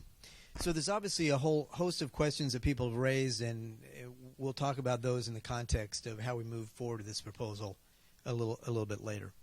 Chuck, you're up. Just a couple comments. The Retero project, it really handles something different kind of spectrum of contaminants than I believe is handled by the SQUO. Retero is more in for volatile or semi-volatile, where the SQUO would be really suitable for these really recalcitrant kind of DDT, PCB types of compounds. So I don't think it's an either or. It's one or the it's one thing for one purpose and one thing for another purpose. I had a chance to go through and run some numbers because I got the basic economics from these guys, and I mean this is just a back of the envelope type of thing. But you know that 3 gallons per minute, it would only allow you to do 1 yard every about 5 or 6 hours. You could do almost four something yards per day if you ran it full time. You'd be able to do about 1,500 yards per year. A site like the Del Amo, which has 15,000 yards, would require almost 10 years with one unit to do it. The energy cost to run that one unit almost full-time for a year would be about $500,000 in diesel fuel alone and $500,000 in electricity to run the thing. And so you'd run about $1 million of energy cost per year just to run that, to get those 1,500 yards. Assuming the unit had a lifetime of 4 or 5 years, the $2.5 to $3 million unit cost would be about $400 per yard, and the energy cost would be about $600 a yard. So just the energy and capital costs alone would be put it over $1,000 a yard to remediate. And in all due respect to Cynthia, you know, numbers, doesn't mean you have to sway your decision, but somehow we're going to have to figure out a way to pay for this out of somebody's pocket, and it's going to happen. I'm sure you can use natural gas, you can consider the use of solar and other things, but this is a very expensive technology that may be very effective, and it may be worth spending this kind of money, but I'm just pointing out that this is a huge, huge hurdle economics. I just can't see that many RPs are going to be running to embrace this if they feel that there's other, in their view, more cost-effective solutions to doing that, regardless of what they may be. So I'll be happy to put this in writing. I certainly would want someone to check my math because I'm known to make errors when I do things pretty quickly, which I did do this pretty quickly. But we're talking about a fairly expensive kind of technology at a very slow rate of production. Thank you. This calculation could be given to General Atomics to sure, I don't analyze care. it. Yeah, I'm just saying that. Just ask them to verify it. Yeah, exactly. Cynthia. Okay, so I think perspective is what's missing here, and I realize that I have a lot of it for my particular site only because that's what I've spent 23 years working on. And you probably don't know all the particulars on my site, and I'm not going to go but like a minute telling you the nutshell of it. The proposed groundwater cleanup for my site is 5,000 years, and that is only getting it into a containment zone that people live on top of that nobody plans on ever cleaning up. So I hear what people are saying, and I appreciate you doing the numbers because I told you that's not my thing. I can't really do that really well. But when you look at 5,000 years to containment and no cleaning up ever of the DNAPL under people's homes, that doesn't seem like a problem to me, how long, many yards a day. And the other thing that I do want to say is the responsible parties are never going to want to spend the money it takes to clean up the mess they made.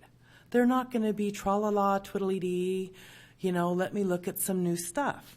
Maybe there are others that do, but my responsible parties, like I said before, they're trying to call the shots on their site, and they're going to do it as cheaply as possible. And that doesn't, whoever they have to roll over to do it. And I want to say this final thing on this ECI property, and this is mostly to DTSC, and please take this back to Barbara and whoever. But this site, ECI, was sitting there perfectly covered, not causing anybody any damn harm. Other remediation was going on in our community. This company and this developer, Warmington Residential, decided that it would be a really perfect place to put brand new homes on. They went to the EPA. EPA told them, we're way too busy working on this other stuff. You need to go talk to Montrose. Montrose said it's 16 feet underground. It's not a problem. What are you worried about? So they went to DTSC. They got a voluntary cleanup. They dug the hell out of that place. They left giant piles of soil uncovered. Took 2 weeks of me being, and you can probably tell I can be pushy when I want to, of on it. 2 weeks to get people out there to cover up the piles. They did dust sampling in a couple of the homes nearby. There is the DDT there. So all I'm saying, I didn't create this damn problem. I'm trying to fix it. DTSC has a hand in creating the problem. Don't be trying to figure out the cheap way. I'm trying to be nice about things and bring solutions to the table. But what it really comes down to, people are causing problems where they don't exist. And when you want to start balancing that cost, we can't do this to our planet and to people. You can't have sacrifice zones. That's what this is here, a sacrifice zone. And I think the polluter should pay whatever it costs to clean it up. And so, I like Barbara. Everybody knows that. I think she's got a hard job, and I appreciate the hell that she hasn't turned around and ran like other people have. But I didn't cause this problem. I told the agencies, don't dig that stuff up until you have a plan. And now the plan is to ship it to somebody else's community. And I will keep repeating it. That's wrong. I think it was Eric asked me, what is my authority? That's all I got, is morality. And if people can't see that, I can't do cost-benefit analysis for them on it. So there's a responsibility here or other places that DTSC has created this problem, and there's an opportunity to do something about it. And I would say the state needs to take a lead and teach the other agencies how to do this. And I do agree we should be looking at these other technologies. It won't be the first time. When I was just looking my little search for soil washing, there's studies, tons of them that the EPA has done on the feasibility of these technologies. The problem is after the studies are done, nobody does anything about it because it's easier to do the same thing again. So I think it would be a very short time frame to really look at these. There's not a lot, unfortunately. If there was some really great stuff, I really think we would be using it. But there is some effort that needs to be done. There is nothing canned and ready to go. So maybe part of what we look at is, what are we just going to look at the things that are canned and ready to go? And if that's the case, we should be honest about that. Or are we really going into this bigger process, which probably is going to take more time? And that should be really laid out clearly, because some of us, I think, are going in this direction, and others of us are going in this, and then it's on the staff to go try and figure out what we're saying and bring it back. But there's some accountability that needs to happen here, and it's not in my ballpark. Thank you. Nick. Going back to Don's point, I think if we weren't under the artificial timeline of a one-year committee, if anybody was working on this and wasn't under that timeline, they would do an RFP or an RFI or something before jumping into it. So maybe we should relook at how we're approaching this. Maybe we should do an RFP or an RFI. I like that suggestion, and then proceed with a pilot project, so we can hear what the technology options are out there. Because I also don't feel like we know the lay of the land. Okay, thank you. Virginia? Okay, I think I'm going to wrap up a lot of stuff, or I hope so.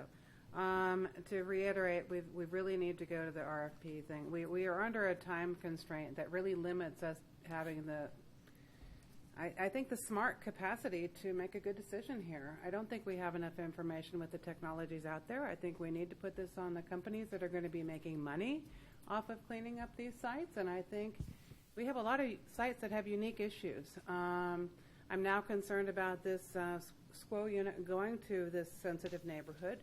Maybe for that particular neighborhood that's already so impacted, maybe we bring the dirt to the SQO. I don't know, but I think these companies are the ones that need to be proposing these to us. How are they going to solve these very specific problems? Now, one of the things we have to do is identify the specific problems so they know what to do. If we don't get real clear on what we want to make as what we think is the hot spot, and it goes back to that EJ area close to the, all of that. What is our priority spot that we want to work on? But I think they need to have clear direction, what we think is the most important thing to work on, and then let them come with their information. And there is a lot of information out there. They've been working on this stuff for years. These companies are going to be making money off of this, and I think we need to be putting a little bit more burden on them. I don't think we have the time to do it well. This particular group, I don't have the knowledge to do it. Number two, I think we have to consider that these are all going to be complicated issues. I think one site might just have DDT, others are going to have combined wastes. I don't know. Some are going to have people very much closer to the situation than others.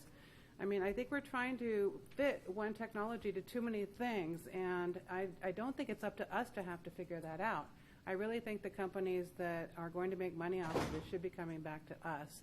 And they need to tell us how they're going to protect this community from getting any more DDT exposure if they are to dig this out and bring it to their unit. I mean, doing it in situ is complicated. We're going to have noise. We've got emissions. We're going to have stuff coming out of the stack we're going to have to define. People are going to smell something. There's going to be that instant human reaction. I smell something. It must be causing negative harm to me.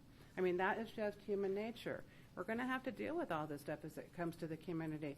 Well, granted, that was sort of the thing that I thought was romantic about this unit when I went in there today. Is I like the fact that it could come to the unit.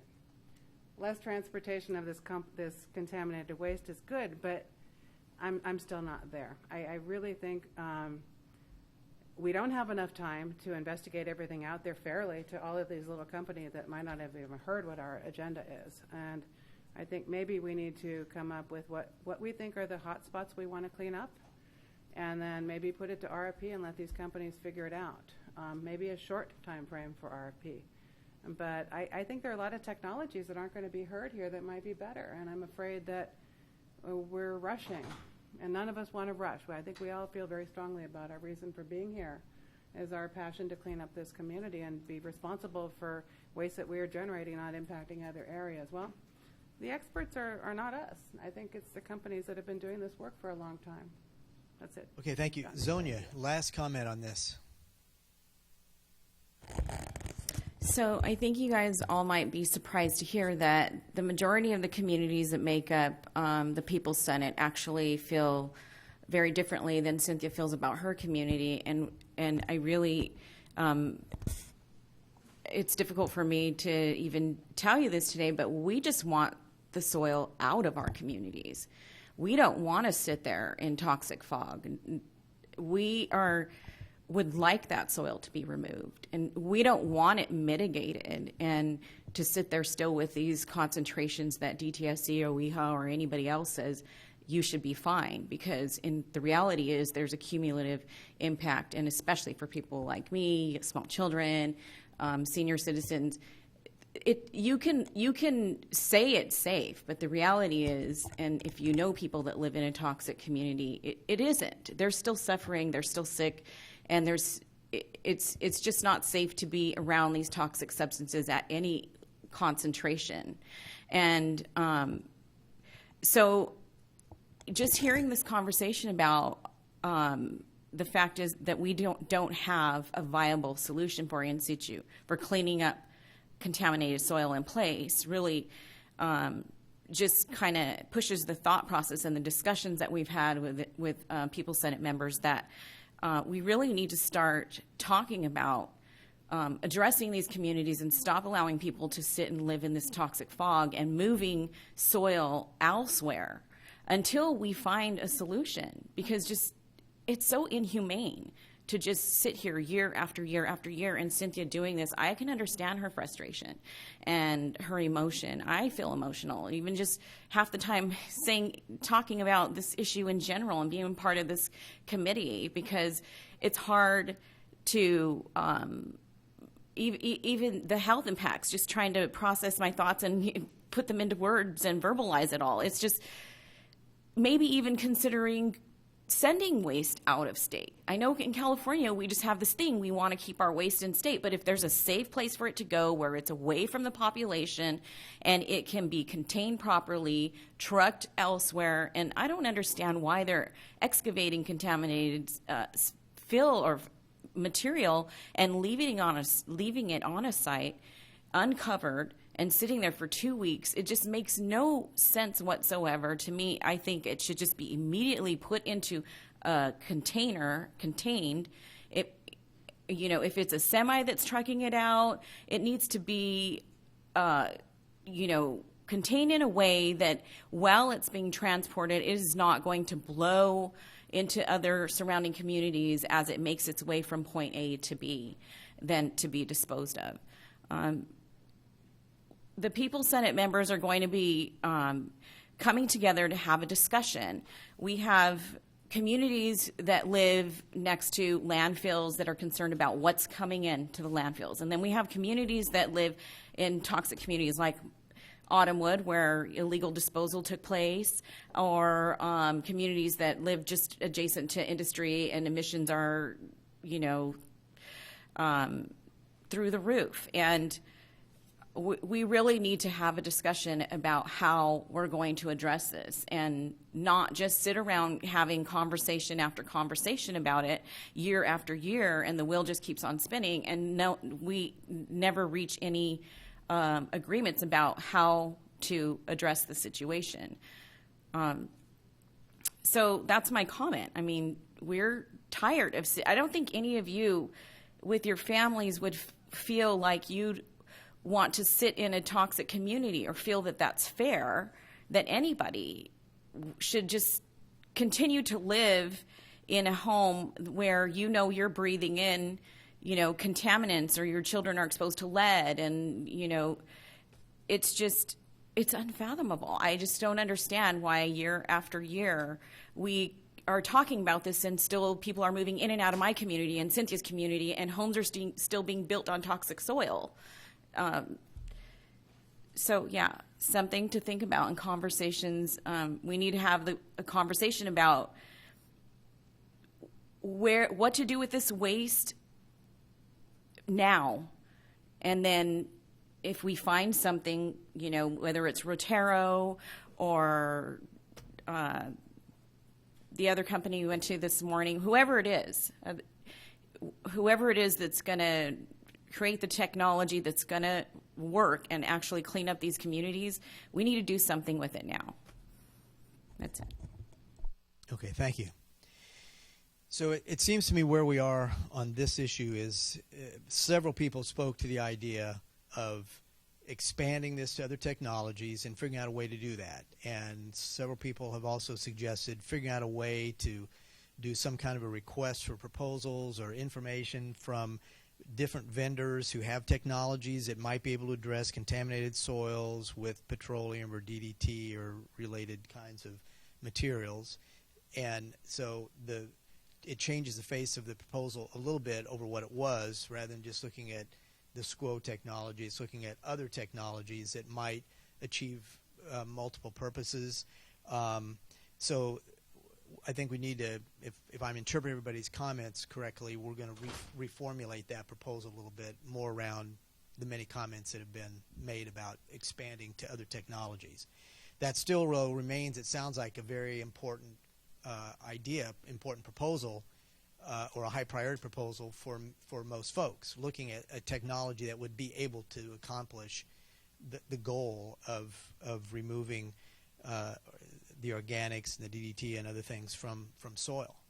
So in addition to that, obviously we've already talked about the lead acid battery, so we're setting that aside now. There are 3 others, so we really have, it looks like now 4 main ideas that are on the table for 2 pilots. One being what we just talked about, kind of reformulating this contaminated soil project, asbestos, petroleum refinery waste, and solvent waste.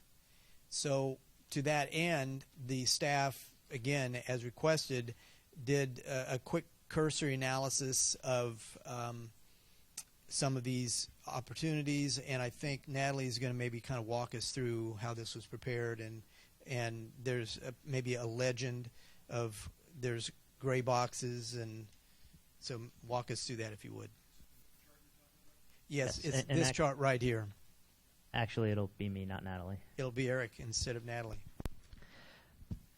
Okay, so yeah, just to kind of go over what this means, what this did was take the waste streams and the pilot projects that people proposed and just did a cursory evaluation of the different elements just as they're written. This is not a final analysis of the technology or the waste stream. You know, other opportunities may exist, but just based on the way the proposal was written, it's a brief assessment of, you know, if it might be a viable project. So now the first thing we had to look at was if it was within the authority and scope of DTSC in this initiative, and if it wasn't, it didn't meet that criteria. You know, we didn't go through the rest of the components, you know, the rest of the project requirements to see if it met them. So one of the elements of solvent waste, which was the tax scheme, was kind of outside of our authority, so we didn't assess that further. Same thing with asbestos. The Safer Consumer Products is outside of the scope of this initiative, so we didn't take that element and assess it further. After that, we looked at the pilot project requirements that we had talked about during our first meeting, and if all of those were met, we further looked at some additional selection considerations to see how each proposal fell in with what we had talked about at the first meeting as things that were important to us for moving forward. So if we just look at solvent waste to start with, the recycling solvents closer to the point of generation, and then solvent recovery, distillation, and disincentivizing blending, those 2 elements of the solvent waste look like, from a cursory glance, that they have potential to be viable projects, and those are things we could discuss and consider. Same thing with petroleum refinery waste. Several elements of that made the screening through the requirements and also met some of the additional criteria. I'm not going to read each one of them for you, but you know, you can see what they are. Asbestos didn't seem like any of the elements of the proposal met all of our fundamental requirements. That's not to say that there isn't an asbestos project possible. Just the way the proposal was written, it didn't quite hit on everything we needed to move forward. And then moving down the list, petroleum contaminated soil, screened through. And then just to clarify on the SQO, the DDT, PCB contaminated soil, the last checkbox there, economic feasibility, cheaper alternatives available. What was meant by that was to achieve the same remediation objectives, which is no contamination above the remedial goals without leaving anything in place. There are technologies that can do the same thing by different processes that might be better suited economically to move forward with, but that's not to say that we're discounting that proposal. So that's how we arrived at that. That's what it means, and I guess now would be a good time to open it up for discussion. Yeah, so hopefully everyone has had a chance to study this a little bit. I know it's you haven't had a long time with it, but I guess the question would be, do you concur with this analysis, or do you have specific questions about the assessment of DTSC staff? And so let's just kind of wade into that and get your reactions. Deli? Thank you. It's about that very last point about cheaper alternatives available for school. And it connects back to my previous question that I would still like to get DTSC's comment on the budget for pilot studies, not to clean up all of the sites that are contaminated, right? Because with school, we have two categories of cost. One is take 2 drums to San Diego to GA. I don't know how much that's estimated, but something like $100,000. And I don't consider that meaningful whatsoever, because we know that it will destroy DDT in a drum. Not buying a whole set, $3-4 million is not feasible, I think. But if there is a smaller unit they can take to a real site and test it, that's what I consider a pilot project. And that might cost somewhere in between.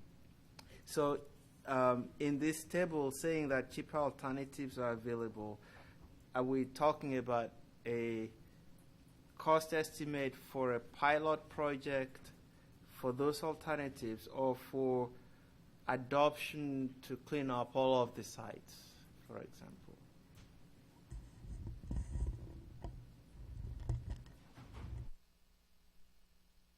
All that was meant by the cheaper alternatives are available is to remediate a site with a specific contaminant. SQO, implementing a SQO system at a site would do the job of eliminating contaminated soil, or the contaminants from the soil.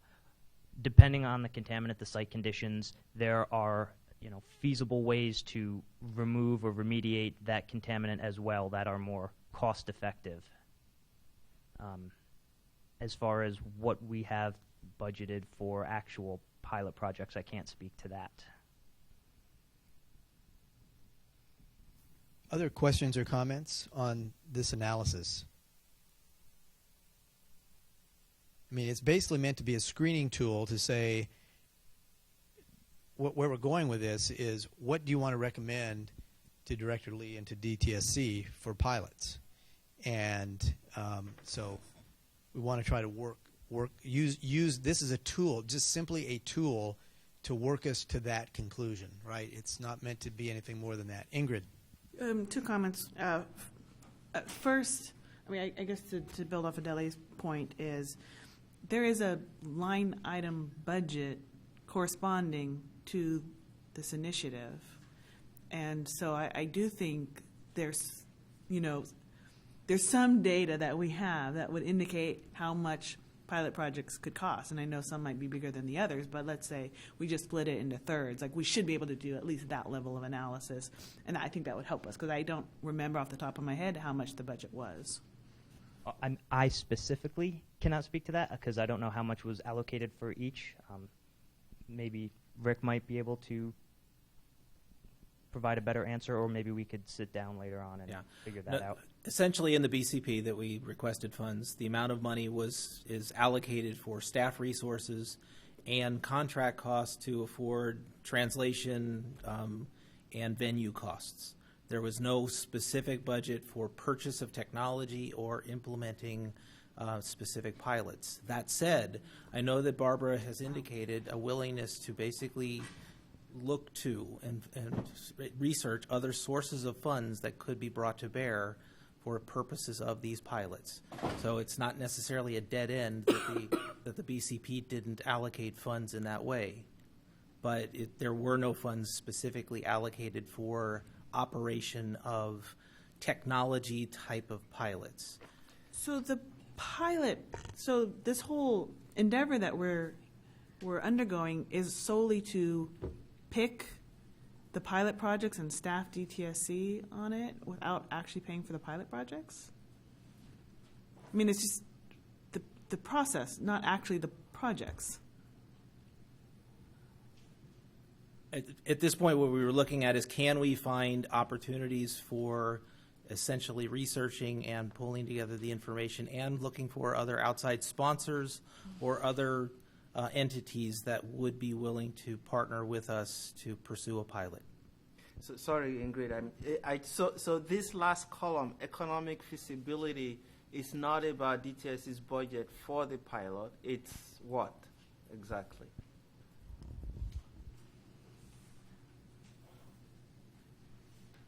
It's about the if a proposal, if a project proposed is economically viable. I'm sort of at a loss how to explain it further than that. During the first meeting, we all sat down and discussed what a pilot project would need to be for us to consider moving it forward, and this was one of the top things that everybody agreed was important, that it had to be economically feasible. So just to continue the line of my questioning, not only is the process to select the pilots supposed to be completed in the time frame that we were given, the implementation of these pilot projects was also supposed to be completed within the 1 or 2 years, and yet there's no funding, and the next opportunity to request funding is going to be too late to actually pay for the implementation of these projects. Both accurate statements. However, that is not the only source. I mean, you're right. I mean, the budget change proposal process, the process for DTSC to request funds, is within the lifespan of this project, not officially there within the budgetary process. That said, I know that in speaking with Director Lee, we are looking at and exploring ways to partner with EPA and others to seek and secure funding if that's necessary for any of the pilots. It was premature to identify whether or not any of the pilots would require funding at the time at which the funds were requested originally. All right. Well, my second question has to do actually with the paper, which is wherever there was proposals that included like a financial incentive or financial structure, I was deemed to be not within DTSC's authority. I had some questions about that, as I know that DTSC has looked at changing financial structures in order to reduce waste generation in the past. It did not pass, but I know that DTSC has looked at these things. And so I was surprised to see that now DTSC is seeing it outside of its authority, and I guess I would push back on that a little.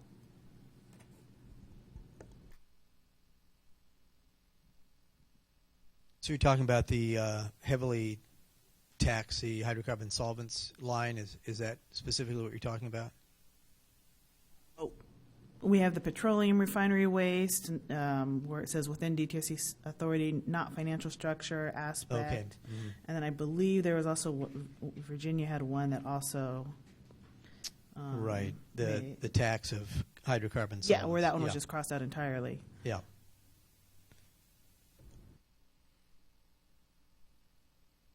Any thoughts on that?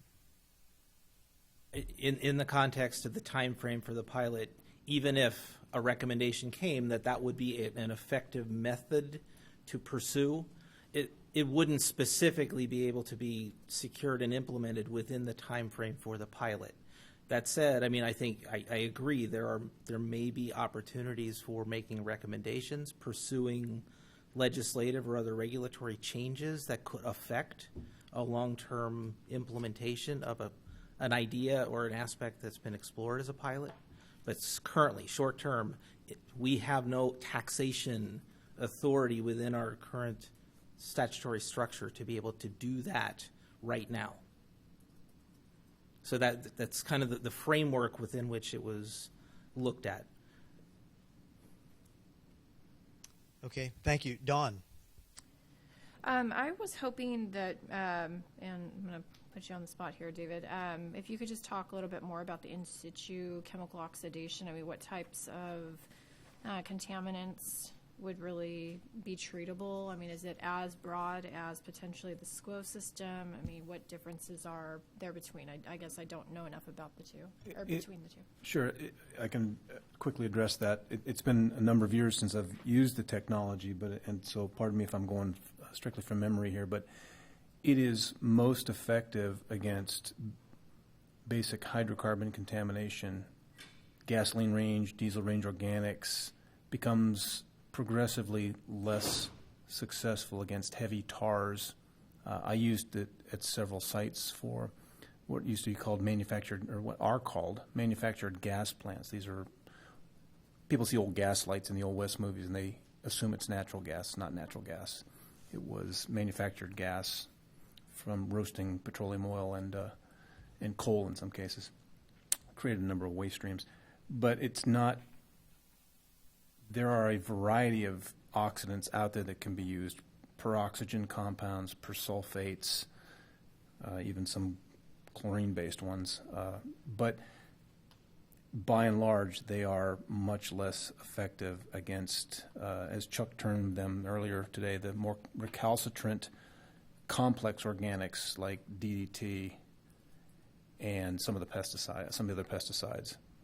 In my experience, and that's a very high level overview, and there's probably some people watching now from the industry that are gnashing their teeth, but that's my personal experience with that particular class of chemicals. That's why when I wrote the proposal up, it was for primarily more easily degradable petroleum contaminated soils in impacted low-income neighborhoods. Again, gas stations and some of the industrial facilities that have had leaking tanks, et cetera. Those tends to work better in those kinds of conditions. But that's kind of the extent of my knowledge. I wouldn't, when I did the research on it and my consultant did the research with me on it, we didn't look at DET or any of the more recalcitrant compounds. I think it would probably struggle in most cases with those types of complex chlorinated organic compounds. Thank you. Virginia.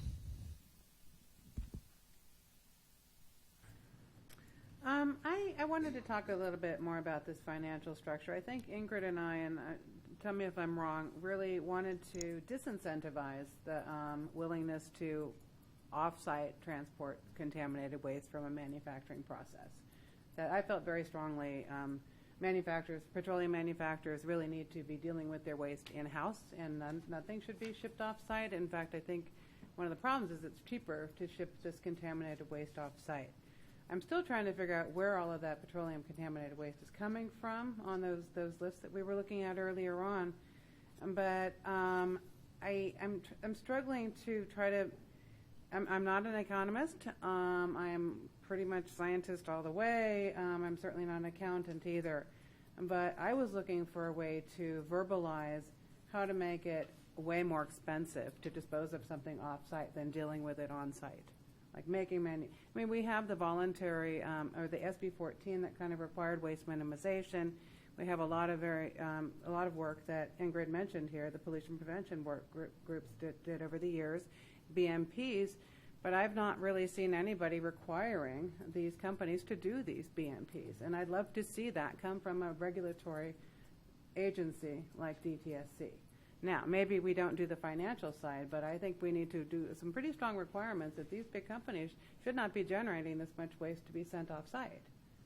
That was where I wanted to go with that. And I don't know if I verbalized the disincentives, incentives, and all of that. But I do want to talk about Ingrid's one there, because I feel like there was a lot of work that was done to develop these BMPs, yet we did not, and Ingrid's not here. We didn't really do anything with all of that. I'd like to make that happen again. I'd like to put the burden back on the manufacturers. Okay, thanks. So a question that as we try to kind of winnow this down to some alternatives to pursue for pilots, are the solvent waste proposals, are those two totally separate thoughts, or are you thinking that they would be somehow integrated into one pilot? And the same would be the same question for the petroleum refinery waste. Are you seeing those somehow integrated into one, or is each line really a totally separate project? I'm going to generalize here just to kind of grasp the concept. All of those are highly recoverable wastes that these manufacturers have the capability of dealing with on site. I mean, they distill stuff. That means they can take their dirty stuff and distill it again. Same with the refineries. I mean, they're in the business of refining crude. I think they could easily clean up these. So I'm kind of looking for upstream responsibility for this. And maybe lumping these together is a way to do it. But, you know, we have users of solvents, not just the manufacturers, that are not doing a very good job of recycling or using less, source reduction, or finding alternatives that don't generate the waste. So I think we've got the refineries, we've got the people actually making these things, but then we've got the users. And one of the third one down on my solvent waste one, recover solvents for reuse by segregation distillation. I mean, basically bringing it back closer to the people that can refine it back into virgin solvent. Okay, so did that answer your question? I'm not sure.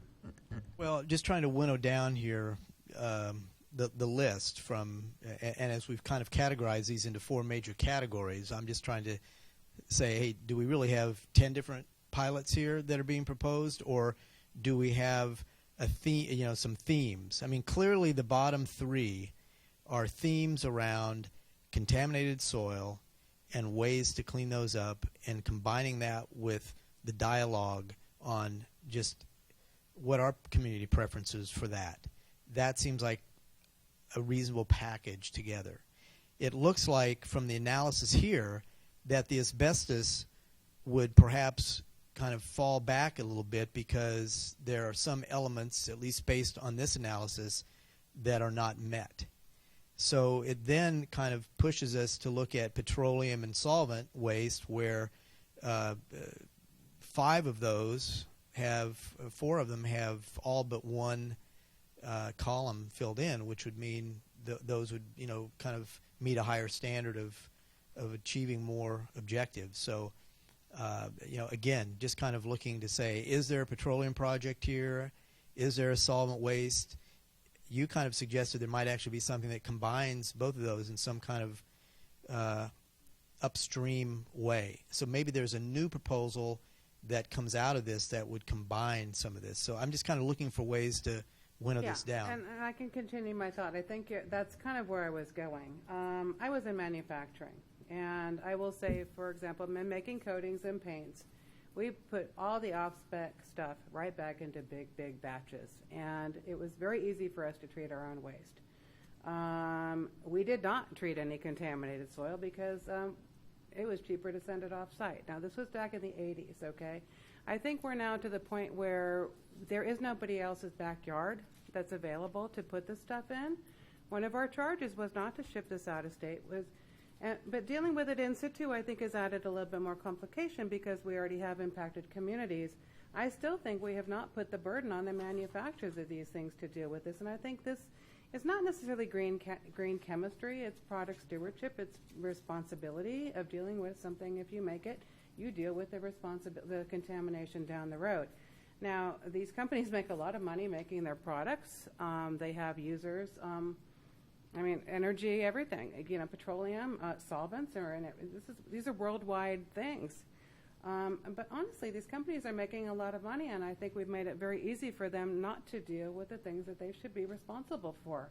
I think it should be a cost of doing business, simple as that. All of these come from responsible manufacturers. So to me, there's an upstream possibility here, making somebody be the responsible party to stop the bleed, to work on contaminating less stuff out there. I don't know. Am I explaining any better? Yeah, well, let's get some other, Dawn, let's get some other thoughts on how to integrate some of this. Or whatever your thoughts might be. Yeah, I think it was more just questions for Virginia along those lines, specifically as it relates to petroleum refinery waste and kind of those categories of issues. So how do you foresee that being something that we tackle as a pilot project? I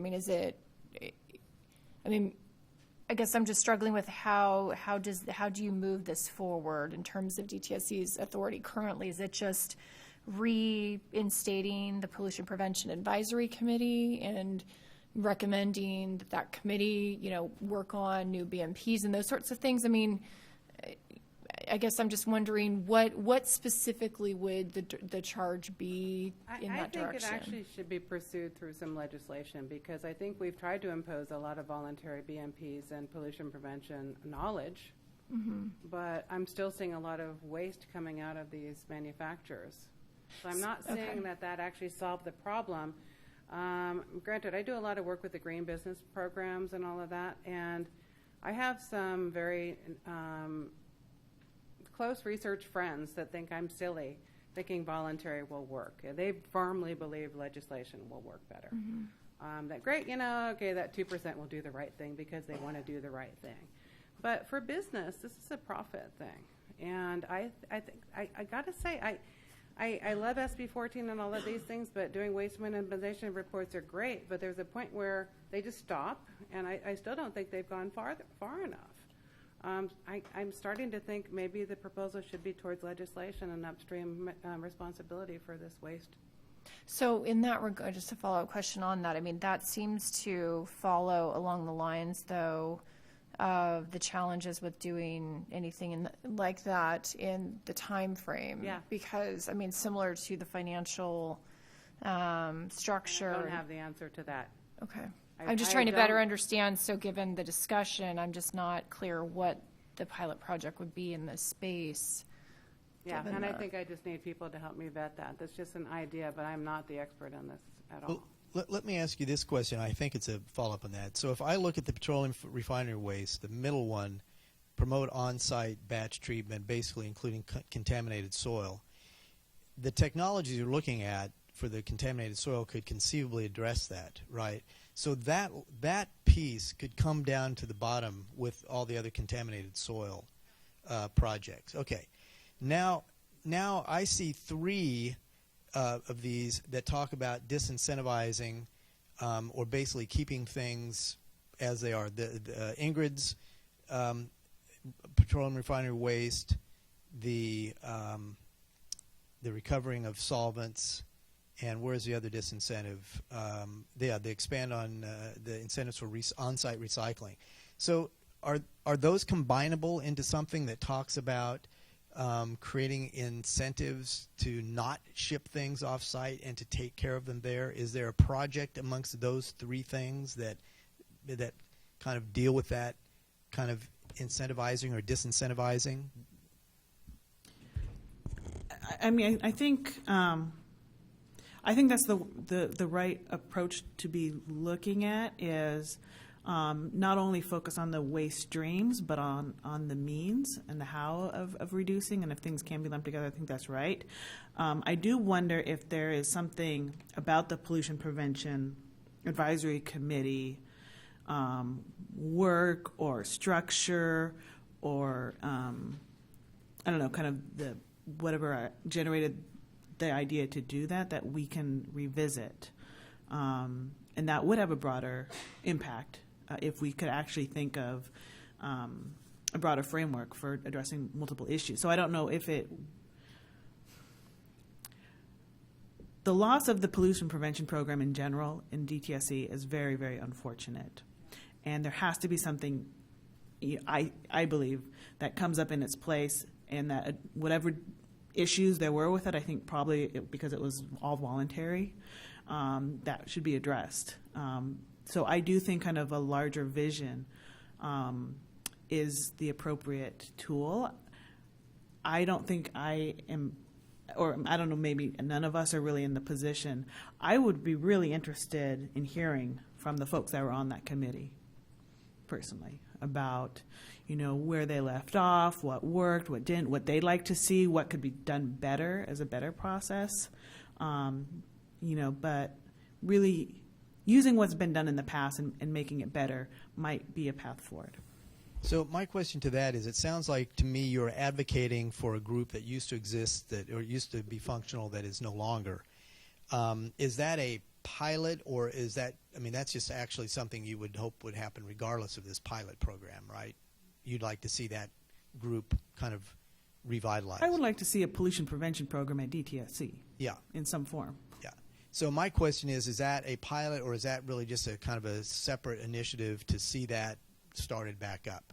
It seems like to me, I'm not sure, I'm just trying to question whether that's a pilot project or whether that's a separate initiative to just try to revitalize that program. I think the pollution prevention program, that's a larger initiative. Yeah.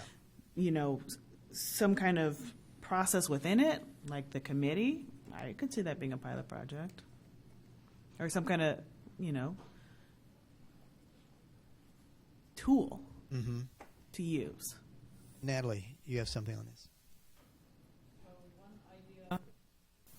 One idea might be to, through one of these industries, work through the previous or the existing tools that we have. And I'm sorry, I kind of repeat this every time because this is my little bit of background, and identify with y'all's help some of these goals in that project that we want to achieve. Evaluate whether or not the voluntary side of those tools that we have is enough, or how should we go further in doing so. That's maybe just the start of it, but we could develop additional goals to that, and through one of these industry projects might be the way to go. Yeah, Virginia. Yeah, and I've done a lot of work with Natalie over the years on pollution prevention. One thing that was so cool about the methodology that was done, I guess in the 90s, 2000s, maybe late 90s, is that we had industry at the table. They were bringing their ideas. I think that they were looking at being recognized, maybe some green brownie point or something. Not that we would ever do that for a petroleum company necessarily, but I think that the thing about that is the problem is put out on the table. That we are all the community, and this waste is affecting us. You guys are the generators, but we're here to kind of help you. How are we going to get to this agenda? So everybody is at the table. It's a task force. It's basically, and it was great to do voluntarily, but ultimately, if it wasn't cost effective for the industry, they weren't going to do it, right? But the thing is, it was sort of idea sharing. Industry was there, government was there. We were trying to figure out a regulatory way to make it work. But until the petroleum companies or the solvent companies actually see what our little problems are, I'm not sure they're going to be able to help us address it. And I think having a structure with pollution prevention committee or a task force with industry at the table, with DTSC, and then having some community advocate groups there too. That was a methodology that worked very well. We just didn't require anybody to do anything with the information. Well, and I think this, you mentioned having the group together, and the more exciting or interesting additional factor to this would be more community involvement, because we didn't really have that so much in the past. We had some environmental input into it, and workers, because they're the first affected people, and they can also help affect change because they're they're working in it 8 hours a day, whatever exposures are there, they're the first ones. So I think it's very exciting to have additional input from communities and other groups, and that might be additional things we could do in some of those projects. Do you know why the Pollution Prevention External Advisory Committee stopped meeting and stopped working? What was it, that it wasn't effective, or was it lost funding? My understanding is it was a balance between having the Safer Consumer Products program go forward, and there was, I don't know if Rick or Paula wants to add anything. It essentially was the lost funding. It was operated by the old pollution prevention program, and so that also was the function of the SB 14 planning, the SB 1916 projects, and in fact it was formed under the terms of SB 1916. It was intended to inform a 2-year work plan for the department that it was supposed to look at to implement its pollution prevention program over the course of the following 2 years. Part of that was SB 1916. Part of it was other work that the pollution prevention program was intended to. That all was defunded 2012-ish, something along those lines. I just one thing. A pilot project or just a recommendation? Recommendation. strong recommendation that that group be revitalized. So is it possible that we know the lead acid battery, as it's going to evolve over the next few weeks, is going to be one project? It sounds like you all are interested in pursuing the soils contamination by looking at different technologies and an assessment of that, and maybe some bench testing of all of them to just kind of compare and contrast and look at that, but that would be figured out. So if we think about a third one that would kind of go up there with that, I just go back to the three that all talk about incentivizing or disincentivizing and wonder if those three different, the recovering the solvents, the on-site management of petroleum waste, and then Ingrid's part on petroleum waste, can those three be combined into a viable pilot, which then kind of emerge as the third pilot you'd like to see undertaken?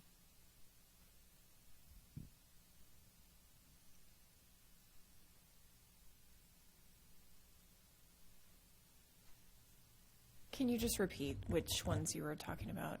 I'll try. Thank you. So I'm looking at, under the solvent waste, the third one there, recover solvents for reuse by segregation, distillation, disincentivize blending for recovery and incineration. That talks about disincentivizing or incentivizing certain actions, right, kind of this upstream. Then the next one down on petroleum talks about incentives and on-site recycling and disincentives for off-site management. The third one is Ingrid's under petroleum waste that talks about financial structures and incentives and disincentives to promote the use of BMPs.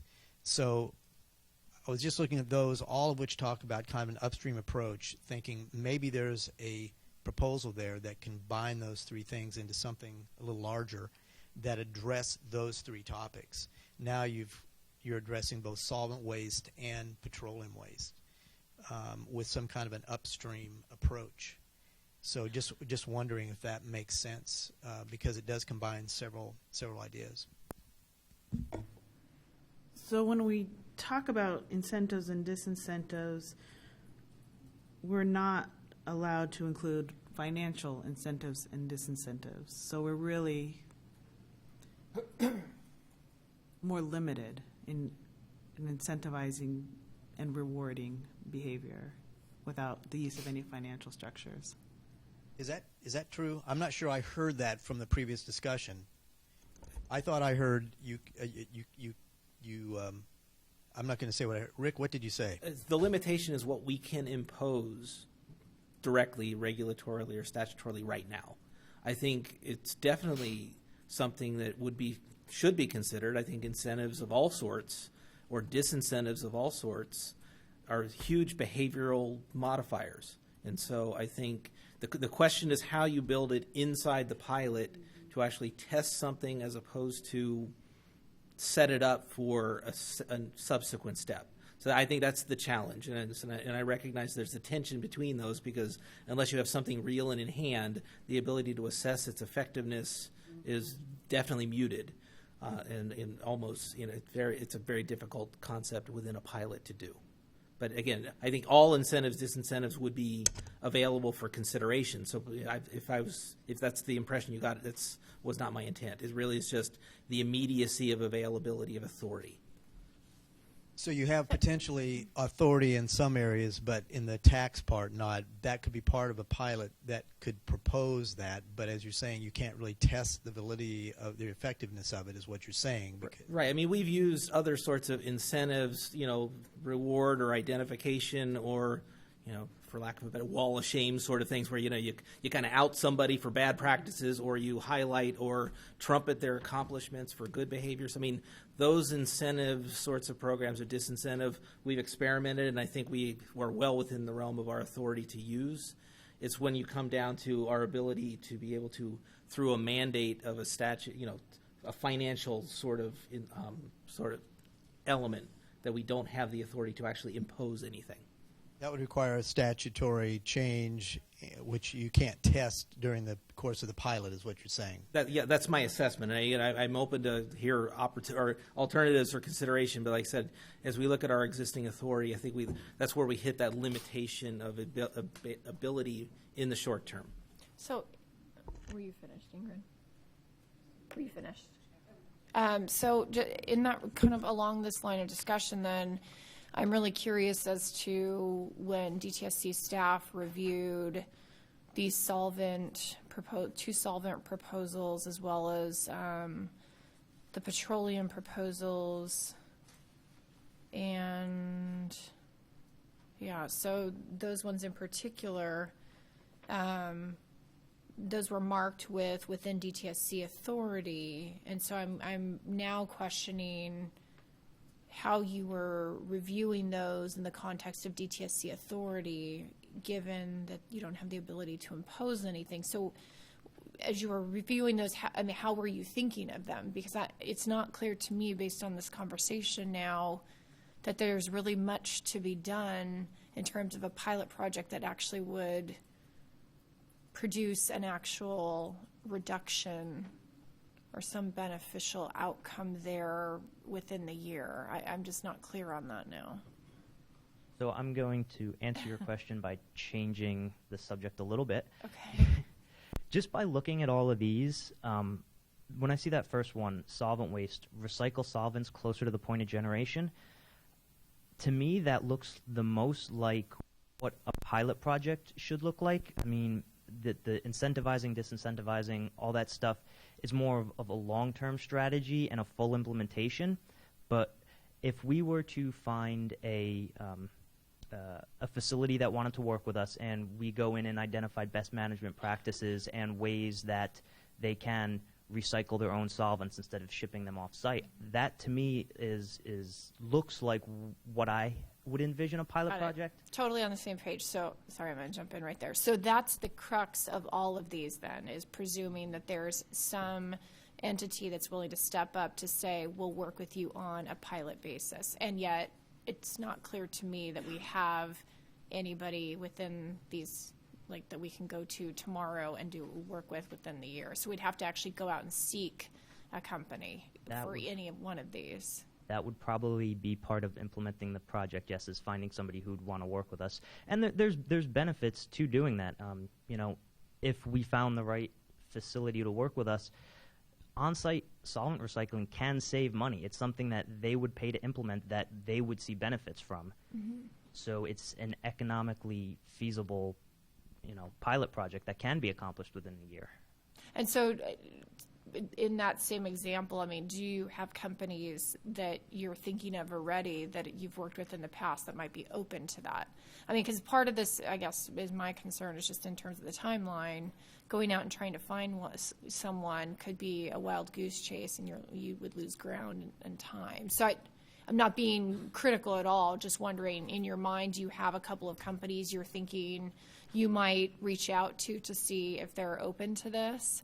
I don't know of anyone right now offhand. These were the proposals that you had all given us, so we have not identified anyone, but I'd be optimistic that there would be somebody who might want to. An eternal optimist. Okay, great, thanks.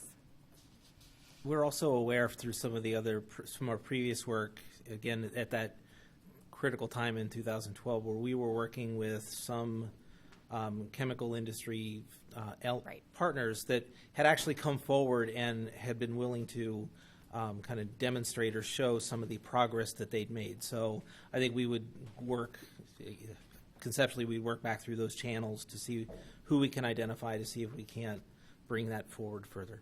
Got it. So, I mean, then in that regard, I mean, for us to, recommend any one of these, I mean, it's really, kind of on a potential, not for sure basis, because we don't necessarily ourselves have someone that we can say, work with XYZ company to do this and know that that's going to be approved. So for us to recommend, the solvent, recycling solvents, I mean, we'd be recommending that with you having the charge to go out and find a company to do that then, right?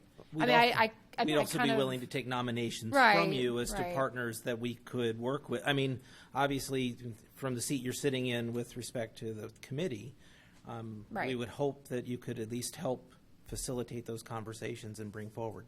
Sure. I understand. Thank you. Ingrid. I had two trains of thought. The first one, in response to your statements, Eric, about what in your mind, makes a pilot.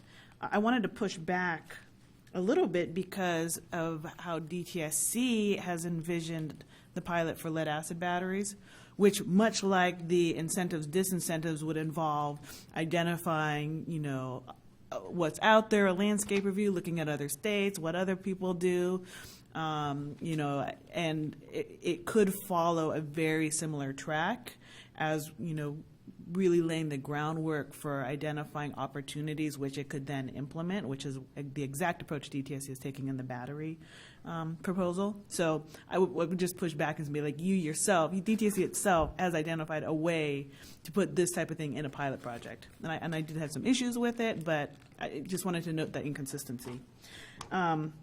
And then second, in terms of, if this really is the other approach, which is working, directly with one company, I would just want to throw out there, in addition to solvents, given that we have, identified petroleum and refineries, if that is what DTSC sees as a more appropriate pilot project, that I would want to put that on the table as working with a refinery that's willing to implement BMPs and see what they can do to reduce waste in addition to the solvent.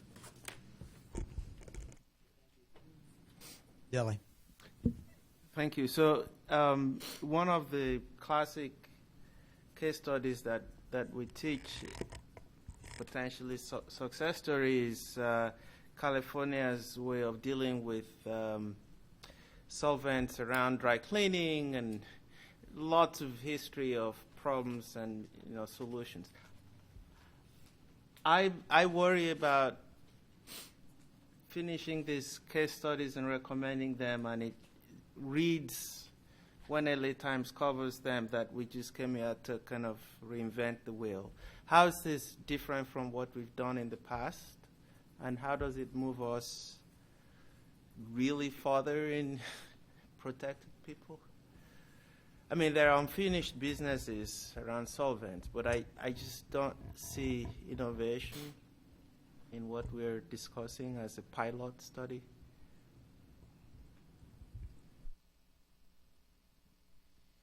Okay. So, there are a number of people who have been fairly quiet the last few minutes as we're trying to winnow this down. Let me take another stab at kind of where we are. Of the three left on the page, other than the soil contamination issues, if it appears as though asbestos doesn't meet all the criteria, so if we consider that dropping to the third tier, which means you can, as a group, recommend something be done, but it wouldn't be a pilot, then that really leads us to looking for potential pilots in solvent waste or petroleum. And what I've gathered from this past conversation is that it means going out and getting a partner to do something. So maybe the recommendation that goes to the director is whatever comes out of the lab discussion, whatever comes out of the contaminated soil discussion, and then some kind of BMP with solvent and or petroleum pending finding a partner that would be willing to try some of this out. So that could potentially be 4 that you're putting up there pending the solvent or the refinery would be depending on finding a partner. So, I mean, as I look at it now, it seems like that's kind of where we are, but I beg for someone to see it differently and to share that if you do, and otherwise maybe we are kind of honing this down. Nick. I'm just going to respond because you said some of us have been quiet, so I figured I should chime in. It's not often that I'm told I'm quiet. I'm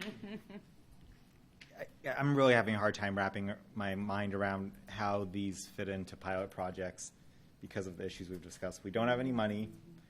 we hypothetically have regulatory authority, but that's a whole regulatory processes take forever, and it's not something that our committee could do. We could, legislative proposals, we can propose legislation all day, and I don't think we need a committee to do that. In fact, many of us do. I'm trying to think of a clever way to use something like the Green Chemistry Authority, but I just re-look through the legislation, and I'm not sure how to use it beyond going through the full process. So I guess that's kind of where my thought process is. That's why I haven't really said much. Okay. Well, that's helpful as well. I mean, the bottom line is, if it seems to me, if no kind of third proposal emerges as a high preference for you, as was said at the very beginning, the director can then just, and staff will just look at this and try to figure out what another pilot would look like and bring that back to you as a proposal. Maybe we go look for partners in solvents and BMPs and refinery and see what comes out of that over the next 2 or 3 weeks and report that back and see if that impacts your thinking. But Dawn, what's on your mind? Well, certainly that could be something that DTSC undertakes as kind of, outreach to see if there would be partners. I'd be happy to reach through, our regulated community channels too, to see if there might be someone that might be interested in that.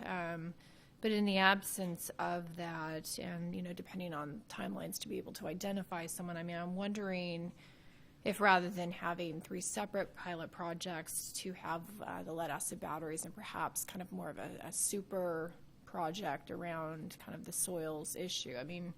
Not only on the different types of, perhaps taking one big pilot project where you're looking at SQO and some of the other technologies, but if you don't have a third pilot project, arguably there's a bit more time from a staff perspective to do like a quick turnaround RFP, RFI sort of thing. Maybe. And then, also perhaps, incorporating David's proposal around in situ chemical oxidation, kind of to have all of those in kind of one like major pilot project for soil treatment.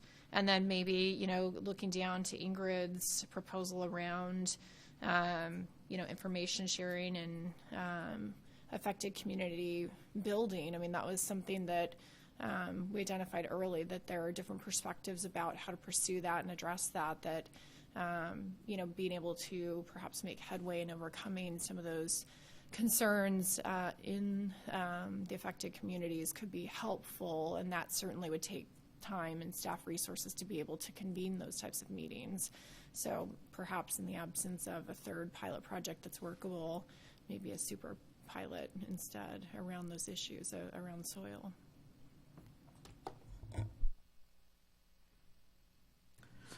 One of the problems that I initially had with this was the fact that we were relegating DTSC's entire pollution prevention program to only 3 pilot projects. I would be very disappointed if we reduce that even further to 2. I like the approach that we talked about last time, which is recognizing that we don't all have to agree on all projects. If there's 2 that most of us agree on, that's fine, but I, for one, would push very strongly for a refinery project.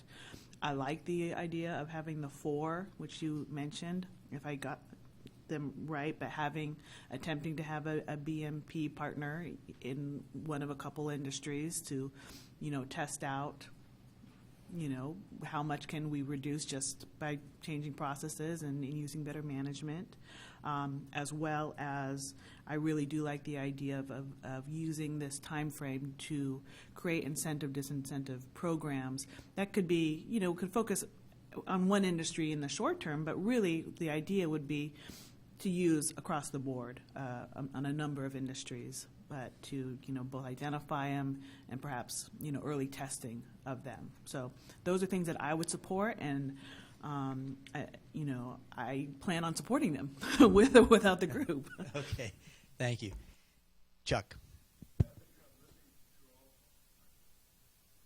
This is Chuck. I've been listening to all this discussion, and it just seems like we're having a hard time picking candidates for this second tier, and in large part, I think because there's so much variability, there's so much large-scale resources that would be necessary to actually have a viable project.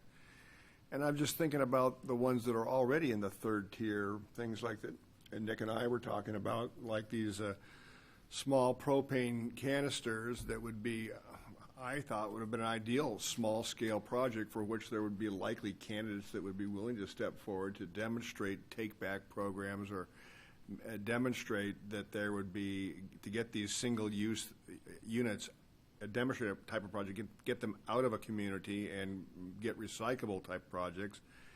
We would have a very viable partner in the form of the California Product Stewardship Council for that one.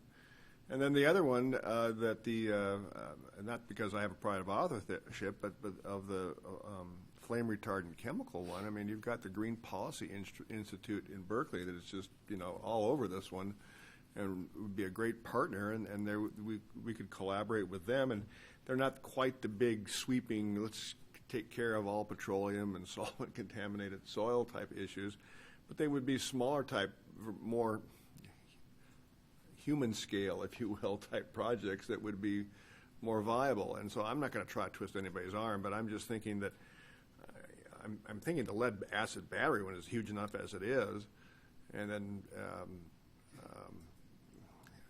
I kind of hate to let go of the DDT contaminated soil project, because it's clearly a problem, because there's very limited technologies that are out there other than what we used to call in the industry hog and haul. You just dig it up and take it away to some other disposal site.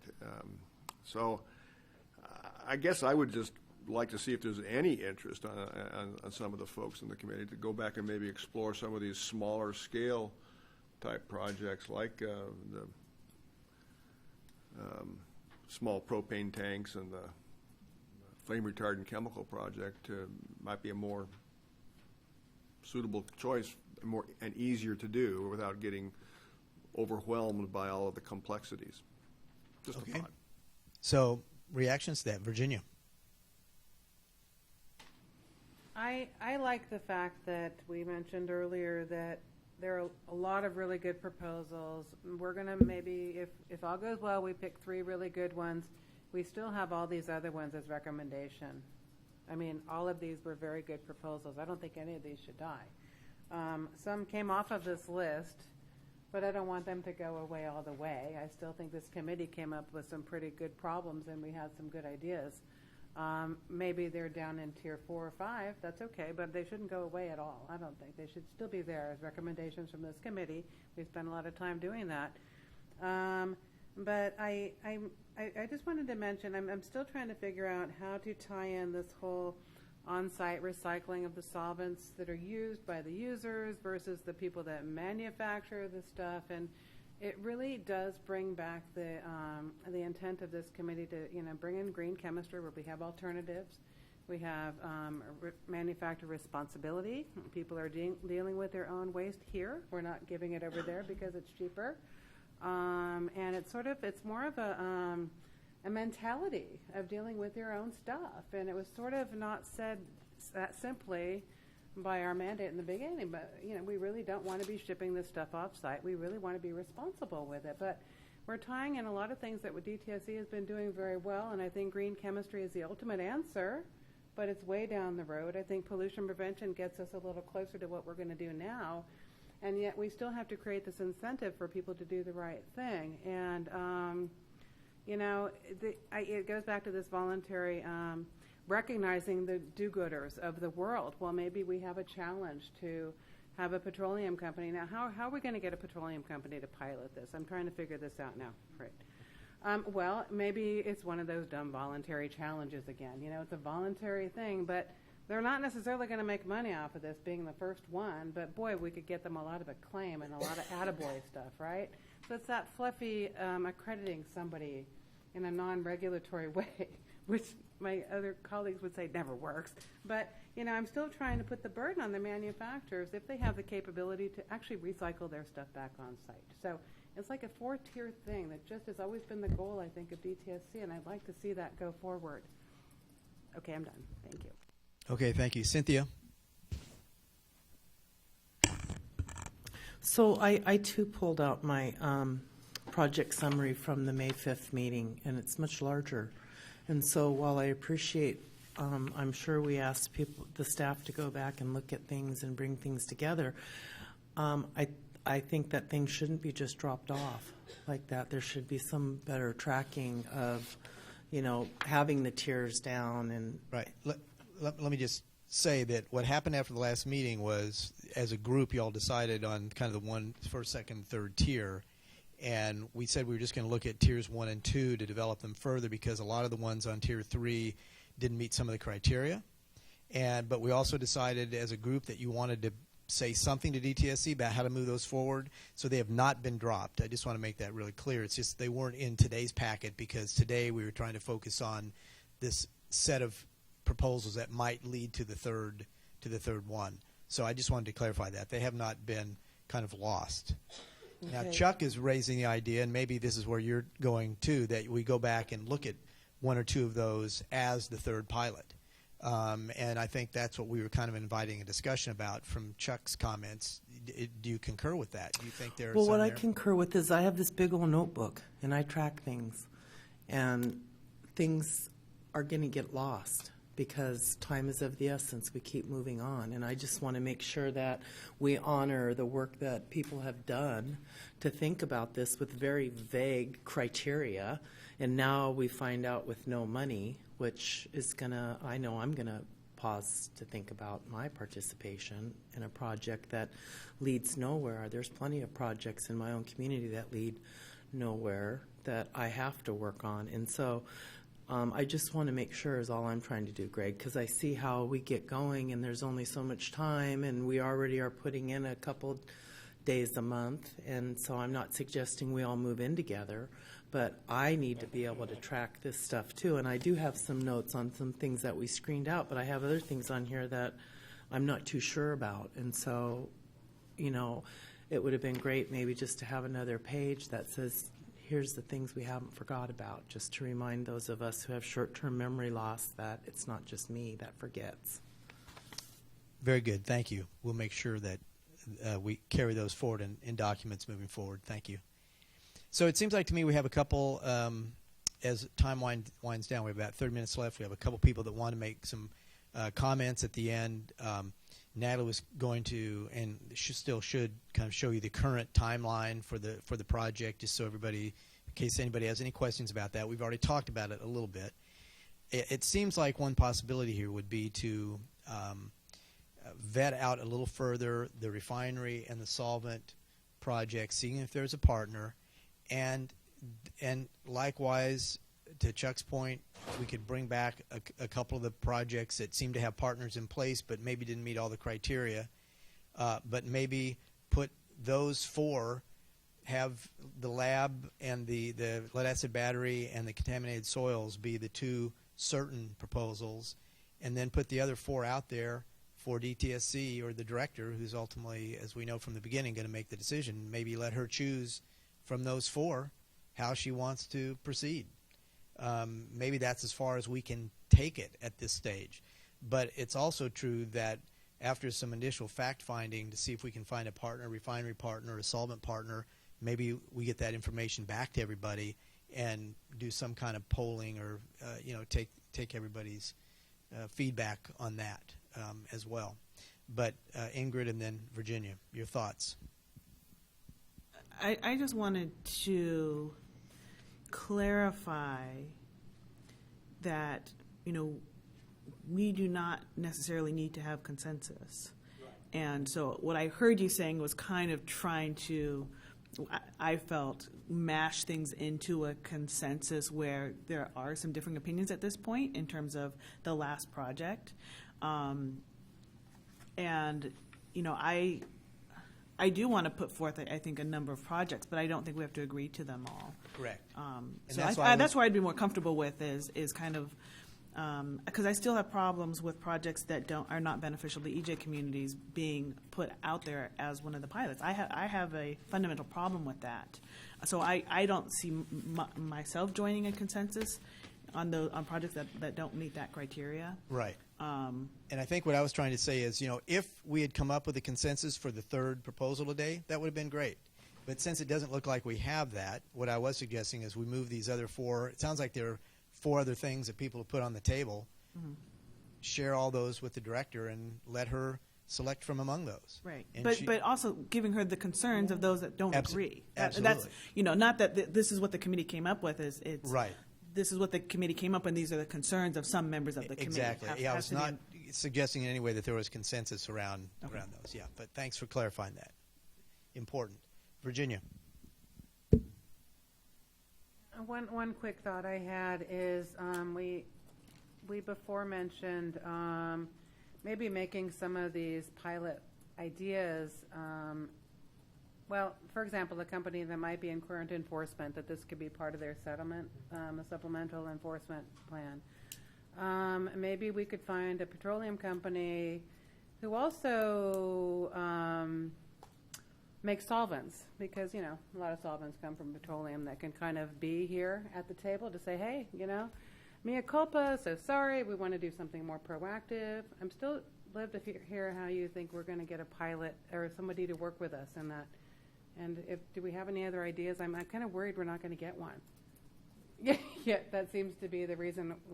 I mean, we picked this with a pilot company in mind, yet any ideas on how we can do that? I mean, I don't know. I'm afraid that's going to make us fail. Medieval torture. Well, the traditional way is to call in reports, so we might be able to find a willing. I mean, once we're making them, send us their reports that they're required to have on site. That we may be able to work with them to find a project that might work.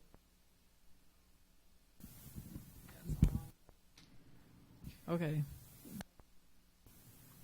That's the first step. Okay, thank you. Ingrid?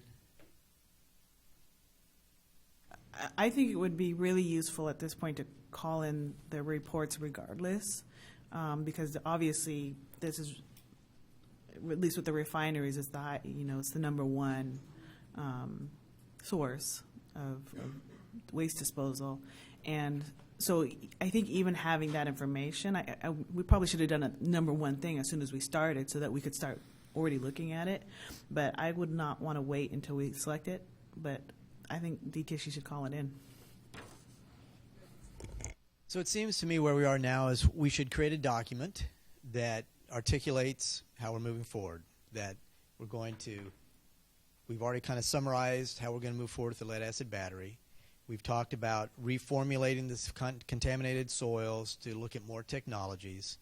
So that has to be kind of reformulated. And then we have 3 or 4 other ideas on the table. We should put those all in a document, share that with you all so you can comment. That's the way we can have people comment and say, for example, Ingrid, I'm not supportive of a project that does not benefit environmental justice communities. And other people can make other comments. And so we can see what those are so that can go with the the list to the director. But it gives a good chance for everybody to look at kind of one more time how we're articulating this. And it looks like there's also an intermediate step here with almost all of these of reframing the proposal a little bit and letting everybody look at that and comment on it, because they all are going to have some, right? We've already talked about the potential revisions to lead-acid batteries. We've already talked about how we need to redo the contaminated soils. So it looks like we have a little work to do to reshape those, let everybody comment on them, and then kind of see where we are after that. Does that make sense as a next step? Okay. Okay, Deli. Yeah, I guess I didn't really see that there was much discord, for lack of a easier term. We're really down to solvents and petroleum refinery waste. And according to this table that we have, yeah, they're supposedly beneficial to EJ community. So, Ingrid, would you like to comment more about which, so lead acid batteries, DDT, or generally contaminated soils, solvents, petroleum refinery. We have 4 that we have consensus, and I guess I don't understand why we can't just make the recommendation. Well, I guess what I was posing a little while ago, Chuck made a suggestion that maybe we go to a couple of the ones that were put into Tier 3. And the reason they were put into Tier 3 was because there was not a strong connection with, in some cases, with the environmental justice issues. Yeah, and so what you're now saying is, I mean, you're responding to Chuck's request to say, how do you all feel? You're saying, let's not pull the Tier 3 back up and stick with what's on this page, which has gone through the analysis, which meets one of the fundamental criteria, which is benefit to the EJ community. Is that what I'm saying? Unless I have yet to hear the fade-out floor on petroleum wastes and solvents. So I don't know why we would go back to. Does that make sense to everybody? Does anybody want to push back on that? Okay. Well, I'll push back a little. I just want to, I don't know, I think everybody should have gotten my email I sent out on the flame retardant chemicals that attached to peer-reviewed published studies that indicated that minority and disadvantaged communities are heavily burdened with the flame retardants in their bloodstream, both those communities around solid waste facilities, which I have some concerns about, but also there is Hispanic communities that have high blood levels of flame retardant chemicals. And so it seems to me that would be just a no-brainer to try to focus on that, particularly given you've got this Green Policy Institute in Berkeley that seems to be all set to go and would like to have support from the department. But I mean, I understand there's other shortcomings. It's not something that the department typically regulates as a hazardous waste. So yeah, but maybe it should be regulating it as a hazardous waste. So that'd be something that could be done very easily under their existing authority if they chose to do that, and if the CPHWR were to recommend that doing so. Okay, thank you. I don't disagree. I think we all also agree that we're not throwing away all of the 12 or so categories that we started with. It's whether or not anything can displace this top 4, and I haven't heard any. If we have to decide between solvent and petroleum, I can see us spending time on that, but I don't see the flame retardants displacing this. Right. I mean, that's the. And does everybody how do people feel about that generally? Okay.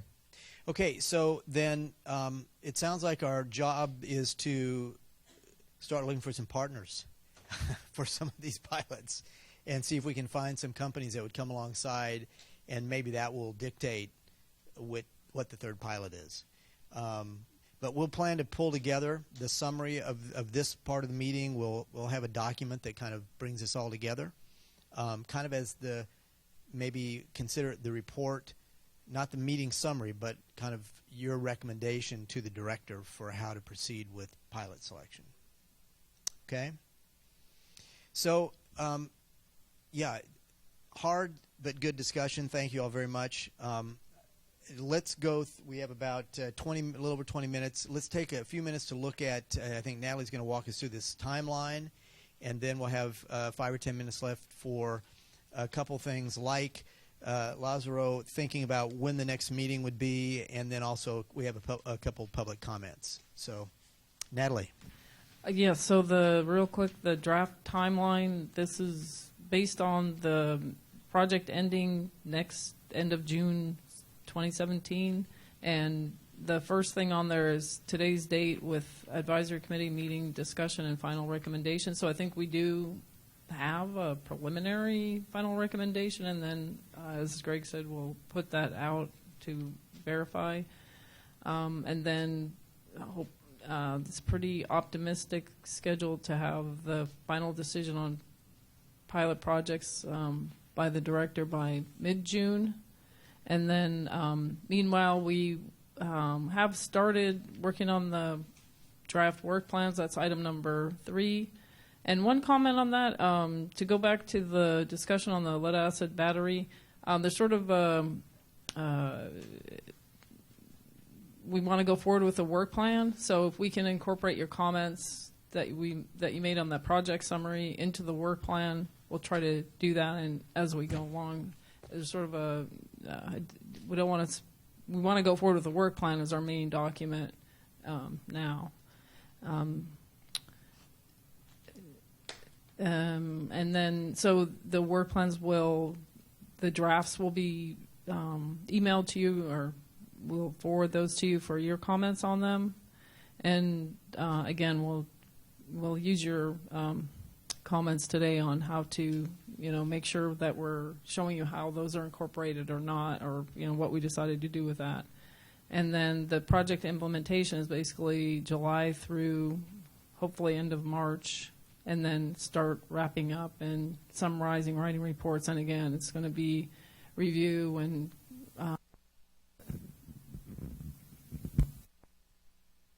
revise accordingly, with our final report being submitted at the end of June 20. So that's based on the time frame that we have set up now.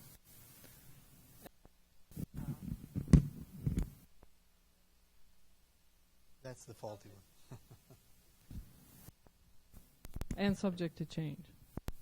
Ingrid. I think it's fair to say that we did not make the final recommendations today, and so I do think we're going to have to move back the initial timeframes, and I would feel very uncomfortable with Barbara making a decision next month before we have another meeting, because I don't think we're there. A couple things I wanted to add into this time frame, and I wanted to see what the panel thought. One, I would like to have something more official, like an official type document or report or recommendations listed that included for the pilot projects and then the other ones that we talked about. So there's something like tangible that we can put out, that this is what the IRP has done, this is what we've come up with. So that I think putting that in this timeline would be a recommendation that I think I would hope the panel weighs in on. Something that a few of us discussed in the van on the ride over is, especially given that some of the things that we're looking at and recommending in the fourth tier, as well as the other things, could use some legislative pushes. Making a presentation to the IRP was something that people express some interest in, and I think that would be a really good confluence of kind of some ongoing things right now, because of course the IRP reports to the legislature. They could bring some more power to bear on some of our recommendations. So something I was, I think June might be a little too soon, but maybe shooting for asking to be on the agenda for July might be a good idea. So those are two things that I'd just put out there to see what other folks thought. So any thoughts or comments on those ideas? This is Dawn. I was part of that conversation. Actually, I think I may have been the one that recommended it. So that said, I'm certainly, I think, from my vantage point, I think such a presentation would need to be structured such that it was covering topics that I think there was consensus on in order to present as this committee versus where there may be difference of opinion on those sorts of things. So I think I would just put that out there that would be, I'm certainly open to participating in such a thing. It was my idea, but I think it would be important as part of that discussion to present on the discussions and the consensus items versus going in perhaps seemingly disconnected on any particular issues. Thanks. Okay. Other thoughts?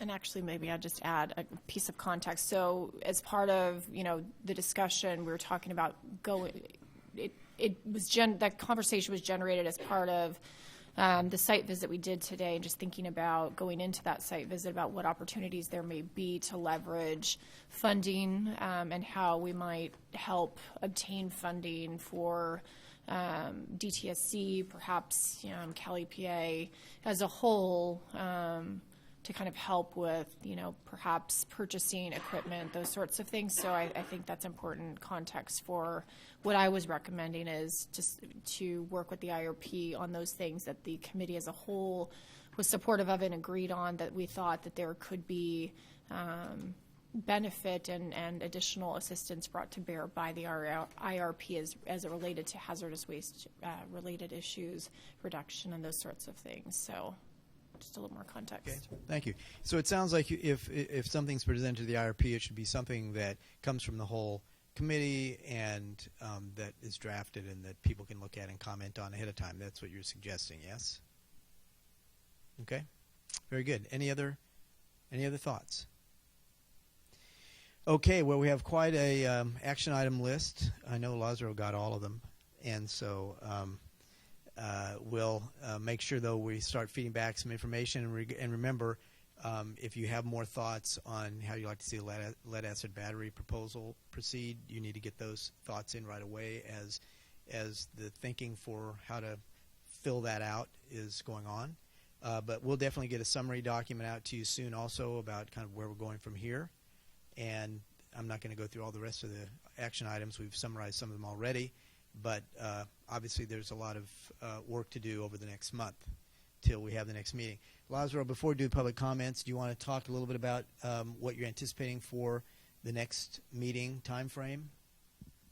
So the next meeting, one of the biggest challenges is getting all the stakeholders present. So we don't have a time frame or a specific week. Definitely not the week of these next 2 weeks, I'd imagine, are very difficult for everyone given the holidays, etc. That week of the 10th, 6th to 10th, didn't work out for anybody. Not even a half of you could attend any time there. So any physical meeting would have to be well after June or early July. Well after mid-June or early July, giving your all feedback for that second week of June. However, I mean, I would pitch the idea of possibility like a 2-hour conference call or something as an alternative to physical meetings. I know we've been going forward with the physical meeting pretty commonly, but getting everyone into the physical location is obviously limits us and pushes us further and pushes the time back. So I would entertain that idea to perhaps do a conference call. And there's methods to do conference calls where you have a line for everyone else who's participating to call in, and then you have another line where folks in the public can just listen in, so we can figure that out as well. But depending on people's schedules, a physical meeting probably would not happen until the end of June or early July, given everyone's availability. But we can look into an earlier meeting via conference calling. That's really all I have right at this point. Okay, so we'll just stay in touch with you on that, and maybe some of this will be dictated by the speed at which we can do some of these inquiries and firm up a couple of these proposals. And a lot of that can be done via email, right? We send documents, we get comments, we refine them, and a couple iterations. Hopefully we'll get them to the place where everybody agrees with the way we're framing them. So we'll plan to do that, and looks like late June or early July it's probably the next meeting. We're looking at a month or more out at this stage. Yeah, I mean, can you get a straw poll of conference calling and how folks feel about that? I mean, is anyone opposed to conference call? No, I think it has to do with what's on the agenda. Quite frankly, I don't see selecting the third pilot project as needing more information, discussion. I think if we have a partner for one of them, you tell us, it will make the conversation go easier. And to me, that can be done with a conference call. It's not cheap to bring everybody together and time and everything. So if something else comes up on the agenda that really may become something we need to debate and then we can meet face to face. But if it's really providing us information about what you've been able to do with this final selection, or something new comes up with LABs or this contaminated soil that we need to really debate, then we should. But otherwise, I say we should plan on a conference call to seal the deal, I guess. Okay. How do other people? That make sense? Yeah. Okay, very good. So with that, we will, we have time for two public comments, and we'll start with Rubina. And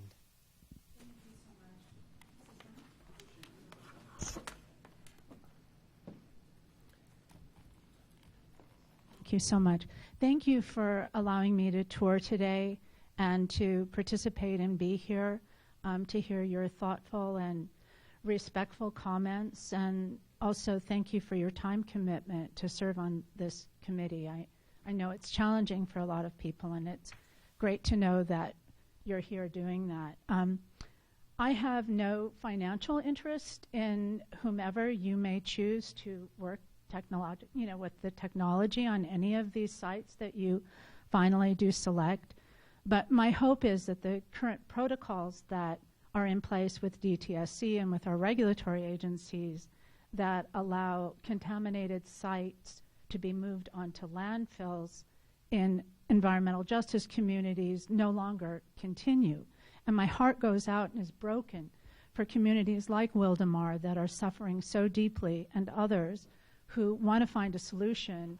But I can tell you from the communities that we work with, and we're a coalition of more than 60 California safe schools, that they do not want it, and they will be protesting any kind of waste coming from one site to another. So thank you for your really careful consideration on everything today, and thank you for the opportunity to be here. And I know that you'll come up with some solutions that are going to make our world a better place, not only for folks here today, but for future generations. So thank you. thank you. Brenda? Hi, I'm Cindy's mom, and I've been sitting here at the meetings enjoying hearing everything you've been saying, because I have a vested interest. My daughter for 20 years has worked in our community trying to get the DDT removed from the soil. And I, in helping her, have chose to call people up on the phone and remind them of meetings and talk to them. And just, they were very upset. They had to be relocated to hotels. And they were just very upset.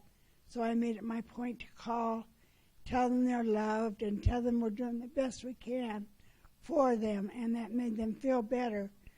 But in the last about 1990, I was doing that also, and I started noticing about once a year, somebody died from being exposed to the DDT contamination.